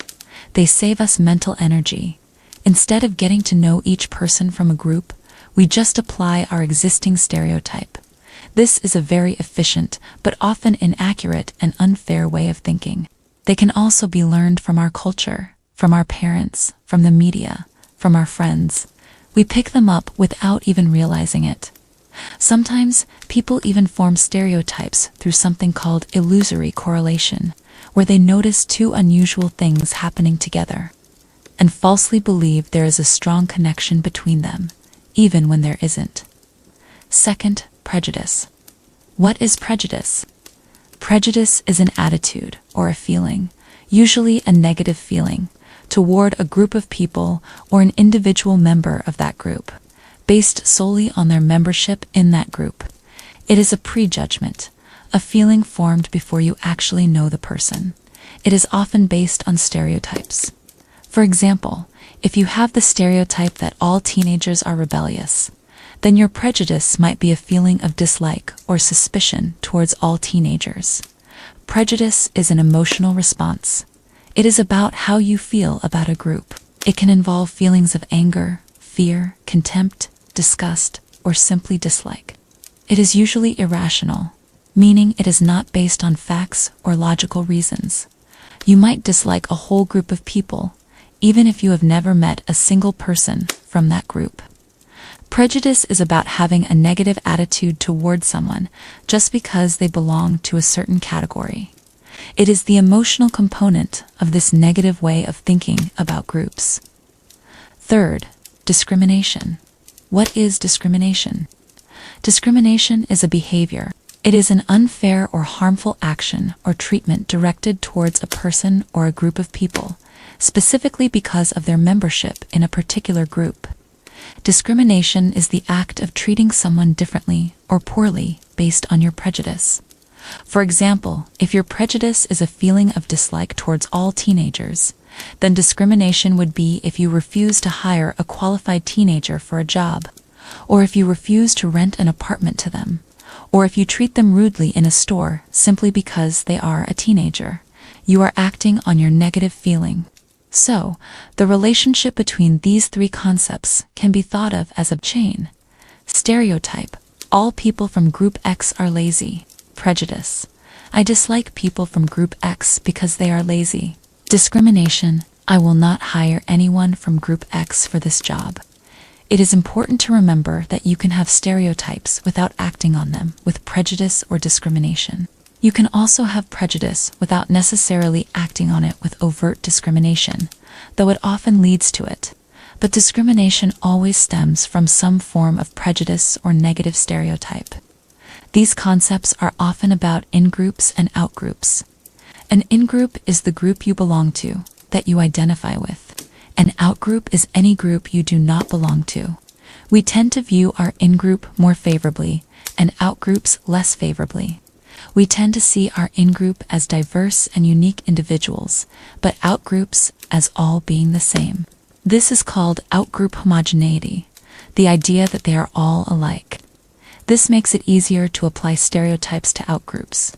The consequences of stereotypes, prejudice, and discrimination are severe. They can lead to social injustice, inequality, violence, and a great deal of suffering. They limit opportunities for individuals and create division in society. They can also create something called stereotype threat, where members of a stereotyped group actually perform worse on tasks because they are worried about confirming the negative stereotype. For example, if a group is stereotyped as being bad at math, A member of that group might become so anxious about proving the stereotype wrong when taking a math test that their anxiety actually makes them perform worse. Combating stereotypes, prejudice, and discrimination requires awareness. It requires challenging our own quick judgments and generalizations. It requires actively seeking to understand individuals rather than slotting them into predefined categories. It involves education, promoting contact between different groups, and enacting laws that protect against discrimination. So, to summarize this fourth part, we have discussed how we form impressions of others, relying on quick judgments from physical appearance and nonverbal cues, and how first impressions are strong and often reinforced by confirmation bias.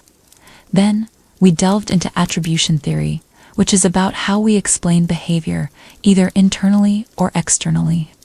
We learned about common errors in this process: the fundamental attribution error, where we overestimate personality for others; the actor-observer bias, where we blame the situation for our own mistakes, but personality for others; and the self-serving bias, where we take credit for our successes and blame external factors for our failures. Finally, we looked at stereotypes, prejudice, and discrimination, explaining how these distinct concepts are related and why they are so prevalent in human society.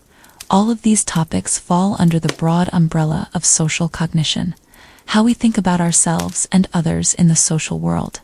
They reveal the surprising shortcuts our brains take, the ways we are biased, and the profound impact these mental processes have on our interactions and on society as a whole.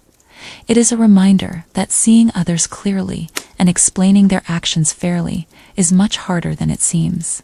As you continue to rest, consider these ideas about how you perceive others and explain their actions.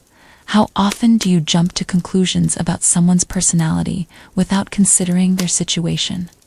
How do you react when your own actions do not match your beliefs? Thinking about these boring aspects of psychology can give us a deeper understanding of ourselves and the complex social world we inhabit. Rest well. Part 5: Attitudes, Persuasion, and Helping Others. Let us begin with attitudes. What is an attitude in psychology? In very simple terms, an attitude is a settled way of thinking or feeling about something. It is a judgment, a positive or negative evaluation of a person, an object, an idea, or an event. So, if you say, "I like chocolate," that is an attitude. If you say, "I dislike traffic jams," that is an attitude. If you say, "I believe that education is important," that is also an attitude. Attitudes are everywhere. We have attitudes about everything: food, music, politics, ourselves, other people, brands, countries, the weather, you name it. We probably have an attitude about it. Why are attitudes important? Well, they guide our behavior. If you like chocolate, you are more likely to buy it, eat it, and talk positively about it. If you dislike traffic jams, you are more likely to try to avoid them. Our attitudes help us make sense of the world. They help us decide what to approach and what to avoid. They influence our choices, our decisions, and how we interact with the world around us. They are a fundamental part of our mental landscape. Psychologists often break attitudes down into 3 basic parts. Sometimes this is called the ABC model of attitudes. The A stands for affective. This refers to the affective component of an attitude. The affective component is about our feelings or emotions toward the attitude object. It is the emotional reaction we have. For example, if your attitude is, "I like chocolate," the affective part is the warm, fuzzy, happy feeling you get when you think about or eat chocolate. If your attitude is, "I dislike traffic jams," the affective part is the frustration, anger, or stress you feel when you are stuck in traffic. These feelings can be strong or mild, positive or negative. They are the emotional core of our attitudes. The B stands for behavioral. This refers to the behavioral component of an attitude. The behavioral component is about our actions or tendencies to act towards the attitude object. It is what we do or what we are inclined to do as a result of our attitude. So, if your attitude is "I like chocolate," the behavioral part might be that you often buy chocolate, you eat it when it is offered, or you seek it out. If your attitude is "I dislike traffic jams," the behavioral part might be that you try to find alternative routes, you leave earlier, or you try to work from home. Our behavior often follows from our attitudes. If we like something, we approach it. If we dislike something, we avoid it. However, it is important to note that our behavior does not always perfectly match our attitudes. Sometimes, we might have a positive attitude towards healthy eating, but still eat junk food. Or we might have a negative attitude towards a certain person, but still act politely towards them in a social setting. There are other factors that influence our behavior, not just our attitudes, but generally, our attitudes give us a strong push in a certain direction when it comes to our actions. The C stands for cognitive. This refers to the cognitive component of an attitude. The cognitive component is about our thoughts, beliefs, or knowledge about the attitude object. It is the facts, or what we believe to be facts, that we associate with the attitude. So, if your attitude is "I like chocolate," the cognitive part might be your belief that chocolate tastes good. Chocolate gives me energy, or chocolate is a good source of antioxidants. If your attitude is "I dislike traffic jams," the cognitive part might be your belief that traffic wastes my time, traffic causes pollution, or traffic is inefficient. These are the logical, factual, or informational bits of our attitudes. They are the reasons we might give for holding a particular attitude. So, to summarize the parts of an attitude: affective, how we feel; behavioral, how we act or tend to act; cognitive, what we think or believe. These three components often work together, but sometimes one component might be stronger than the others. For example, you might strongly feel good about a certain type of music, even if you do not have many thoughts about its technical merits, or do not buy a lot of music. How do we form these attitudes in the first place? They are not just born with us. Attitudes are learned. One way is through direct experience. If you try a food and it tastes good, you form a positive attitude towards that food. If you have a bad experience with a certain type of customer service, you form a negative attitude towards that company. Another way is through learning from others. We often adopt attitudes from our parents, our friends, our teachers, and even from the media we consume. If everyone around you talks positively about a certain political candidate, you might start to develop a positive attitude towards that candidate too, even if you do not have a lot of personal experience with them. This is connected to the conformity we talked about earlier. We can also form attitudes through classical conditioning or operant conditioning. For example, if a child is consistently praised for being polite, they might develop a positive attitude towards politeness. Attitudes can also be influenced by social comparison, where we compare ourselves to others to form our opinions. If all your friends have a certain opinion, you might adjust your own to fit in. While most attitudes are learned, some research even suggests there might be very subtle genetic influences on certain broad attitudes, meaning some people might be born with a slight tendency towards certain personality traits that make them more likely to form particular attitudes. But mostly, attitudes are shaped by our environment and experiences. The strength of an attitude is also important. Some attitudes are strong and very resistant to change. Others are weaker and can be easily changed. Strong attitudes are usually based on a lot of direct experience, are very important to us, and are deeply connected to our values. They are harder to shift. Now that we understand what attitudes are, let us talk about how they can be changed. This process is called persuasion. Persuasion is the process by which a message or a communicator attempts to change a person's attitudes or behaviors.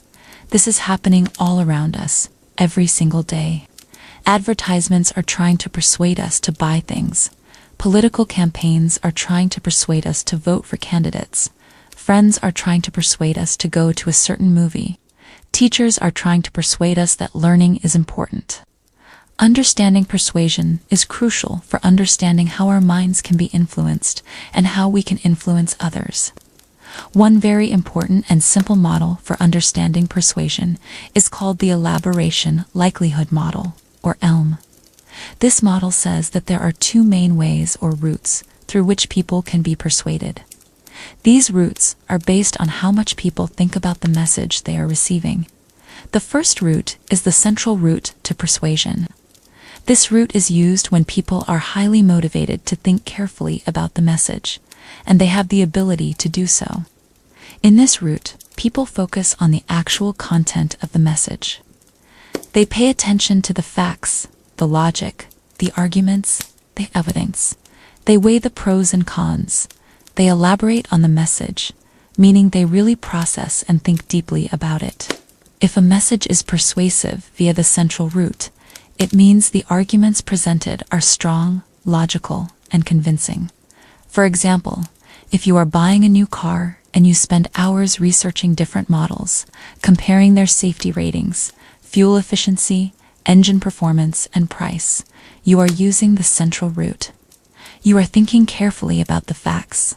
If an advertisement gives you a lot of detailed information about a product, explaining why it is better, it is trying to appeal to your central route.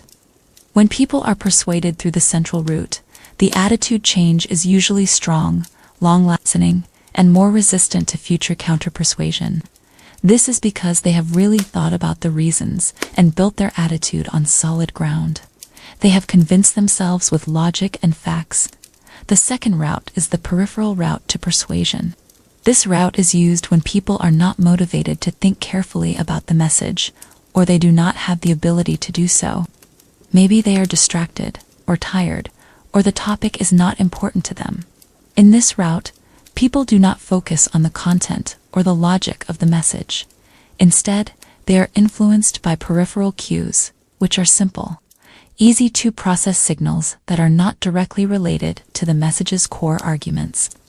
For example, if you are quickly flipping through channels and see an advertisement, you might be persuaded not by the product's features, but by the fact that a famous celebrity is endorsing it, or that the jingle is catchy, or that the ad looks very slick and professional.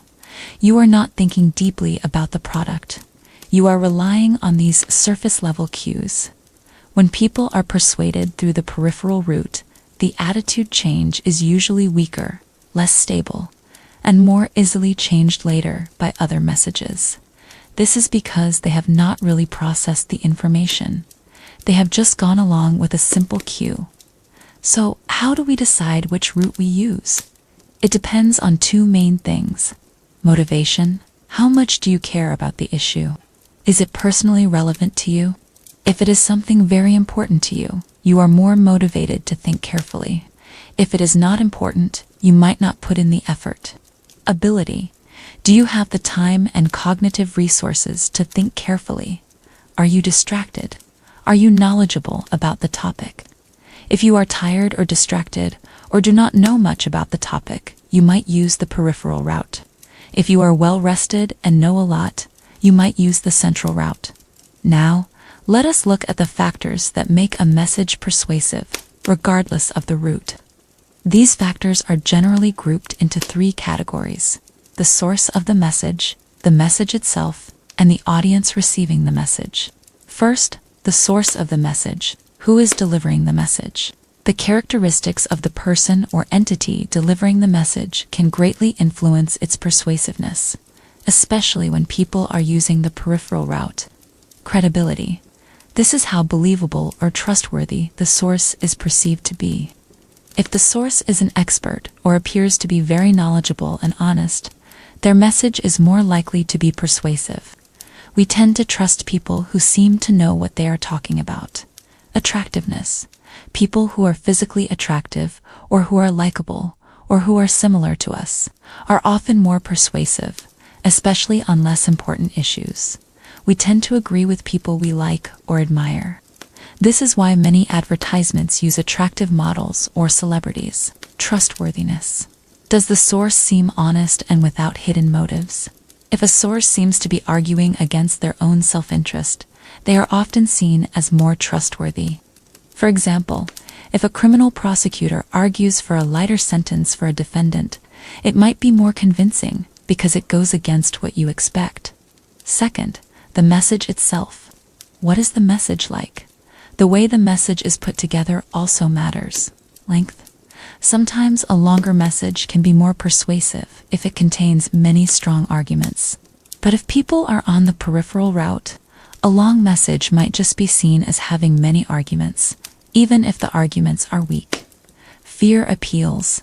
Messages that try to scare people into changing their attitudes can be effective, but only up to a point.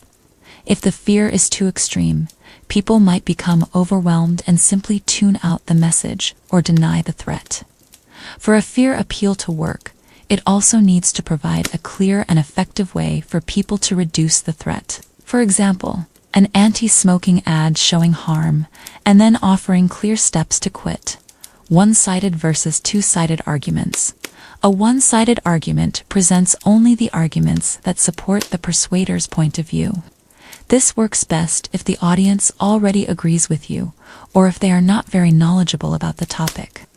A two-sided argument presents arguments for and against the persuader's point of view, but then argues why their side is better. This works best if the audience initially disagrees with you, or if they are well informed. By acknowledging the other side, you can appear more fair and credible. Repetition. Simply repeating a message many times can make it more persuasive, especially for simple messages. We tend to like things that are familiar. Think of catchy jingles that stick in your head. Third, the audience. Who is receiving the message? The characteristics of the people being persuaded also play a role. Mood. People in a good mood are generally easier to persuade, especially via the peripheral route. When we are happy, we tend to be less critical and more open to messages. Age. Younger adults are often more susceptible to persuasion than older adults, whose attitudes tend to be more stable. Intelligence. People who are more intelligent or have a high need for cognition are more likely to be persuaded by strong, logical arguments. People with a lower need for cognition might be more persuaded by peripheral cues.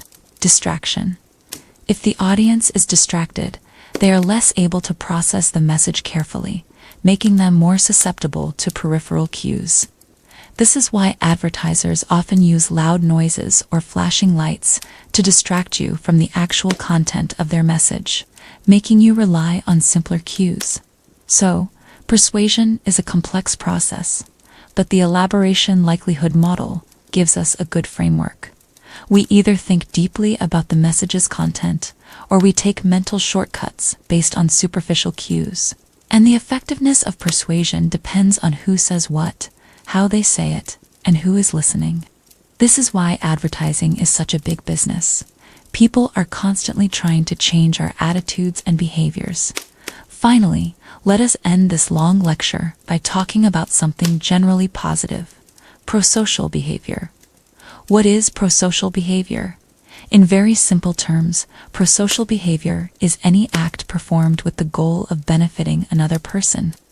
This is about helping, giving, sharing, comforting, cooperating. It is about doing good things for others. Think about everyday examples of prosocial behavior. Holding a door open for someone, giving directions to a stranger, donating money to charity, volunteering your time, comforting a crying friend, helping someone carry heavy bags. These are all examples of prosocial behavior. Now, within prosocial behavior, there is a very special and sometimes debated kind of helping called altruism. What is altruism? Altruism is the desire to help another person, even if it involves a cost to the helper, and with no expectation of personal gain or reward. It is helping purely for the benefit of the other person, out of a selfless concern for their well-being. True altruism is tricky to prove. It is hard to know if someone is truly helping with absolutely no benefit to themselves, not even the good feeling of having helped. For example, if you donate money anonymously, you do not get social praise or recognition, but you might still feel good about yourself, or feel a sense of moral satisfaction. Is that a reward? Psychologists debate this. So, while pure altruism is difficult to pin down, many acts of helping do have some element of self-interest involved. This does not make them bad. It just means there are often other reasons for helping besides pure selflessness. These other reasons are often explained by two main theories: social exchange theory and the empathy-altruism hypothesis. First, social exchange theory. This theory argues that much of what we do, including helping, is driven by a desire to maximize our rewards and minimize our costs. It is like an unconscious cost-benefit analysis. We help when the benefits of helping outweigh the costs. What are the rewards for helping? Feeling good. Helping others often makes us feel good about ourselves. It boosts our mood and self-esteem. This is an internal reward. Reducing our own distress. If you see someone suffering, it can be upsetting to you. Helping them can reduce your own discomfort or distress. You help to feel better yourself. Social approval. Praise. People might praise you for helping, or you might gain a good reputation. This is an external reward. Reciprocity. You might expect that if you help someone now, they might help you in the future. It is a long-term benefit. Avoiding punishment. You might help to avoid feeling guilty or to avoid social disapproval if you do not help. What are the costs of helping? Danger. Helping might put you in danger. Pain. It might involve physical effort or pain. Time. Helping takes time away from other things you could be doing. Embarrassment. You might feel embarrassed if your help is rejected or if you make a mistake. So, according to social exchange theory, we help when the balance of rewards and costs leans towards rewards. We are not consciously calculating this every time, but the idea is that our decisions to help are influenced by these factors. It suggests that even seemingly selfless acts can have hidden self-serving motivations. Second, the empathy-altruism hypothesis. This hypothesis, put forward by Daniel Batson, suggests that true altruism does exist, and it is primarily driven by empathy. What is empathy? Empathy is the ability to understand and share the feelings of another person. It is putting yourself in someone else's shoes, feeling what they feel. According to this hypothesis, if you feel empathy for someone who needs help, you will be motivated to help them purely for their benefit, regardless of whether you gain anything from it, or even if it costs you something. If you do not feel empathy, then your decision to help will be based more on social exchange principles, weighing the costs and benefits for yourself. For example, imagine you see a homeless person. If you feel empathy, you might genuinely feel their sadness or despair. This empathetic feeling could motivate you to help them, even if you do so anonymously, or if it is inconvenient for you. Your goal is simply to alleviate their suffering. If you do not feel empathy, you might still help them, but it might be for other reasons, like to reduce your own guilt, or to look good to others, or because you believe it is the right thing to do according to society's rules. So, the empathy-altruism hypothesis suggests that genuine, selfless helping does happen, and it comes from a place of deep understanding and shared feeling with the person in need. Beyond these theories, other factors can influence helping behavior, often rooted in our social norms. The norm of reciprocity. This is a social norm that says we should help those who have helped us. If someone has done something kind for you, you feel an obligation to return the favor. It is like a system of mutual give and take in society. If I hold the door for you, you might hold the door for someone else, or for me later. The social responsibility norm. This is a social norm that says we should help those who need our help, especially if they are dependent on us and seem to deserve it. For example, most people feel a strong urge to help a small child or an elderly person in distress. However, this norm is often weaker if we believe the person needing help is responsible for their own problems. This shows how our attributions about why someone needs help can influence whether we offer it. Other factors that influence helping mood. people in a good mood are generally more likely to help. When we feel good, we tend to see the world more positively and are more inclined to help others. This is often called the feel-good, do-good effect. Similarity: we are often more likely to help people who are similar to us in some way. Whether it is appearance, background, or beliefs, we feel a stronger connection to them. Attractiveness of the victim. Research shows that unfortunately, people are more likely to help attractive victims. This is an unfair bias, but it exists. Rural versus urban environment. People in smaller towns and rural areas are sometimes more likely to help strangers than people in large cities. This might be because there are fewer people around, or because the pace of life is slower, or because people are less overwhelmed by sensory input. Observing others help. If we see someone else helping, we are more likely to help too. This is called modeling, and it shows us that helping is appropriate and possible in a given situation. It also can reduce pluralistic ignorance. Time pressure. If people are in a hurry, they are much less likely to stop and help, even if they normally would. This was famously shown in the Good Samaritan study, where theology students on their way to give a lecture on the Good Samaritan often failed to help someone in distress if they were told they were running late. So, pro-social behavior, or helping others, is a complex mix of our desire to feel good, our capacity for empathy, and the social rules and pressures around us. It is not always about pure, selfless altruism, but even helping with some self-interest still results in a benefit to another person, which is good for society. This brings us to the end of our lecture. We have covered a lot of ground in these past hours, exploring the strange urge to follow. The crowd, the power of authority, the sometimes flawed ways groups make decisions, why we sometimes fail to help others, how our minds justify our actions, how we form impressions of people, and finally, what drives us to help.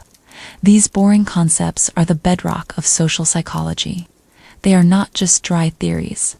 They are the fundamental forces that shape our everyday lives.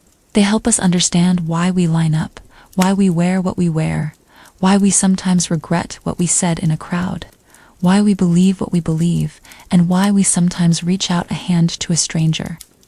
They reveal the hidden currents that run through our social world, influencing our thoughts, our feelings, and our actions. By understanding how we are influenced, how our minds take shortcuts, and how we interact in groups, we can become more aware. We can make more informed choices about when to follow the crowd and when to stand alone.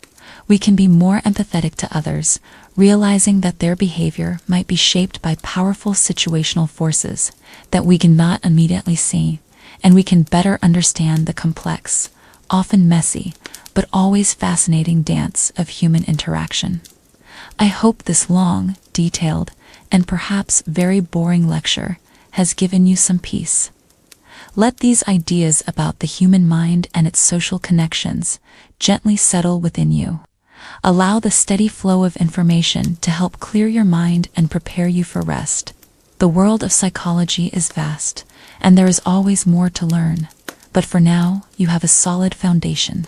You have explored the strange urges, the hidden forces, and the simple truths of how we navigate our shared human experience. Thank you for joining me for this boring psychology lecture. I wish you a peaceful and truly restful sleep.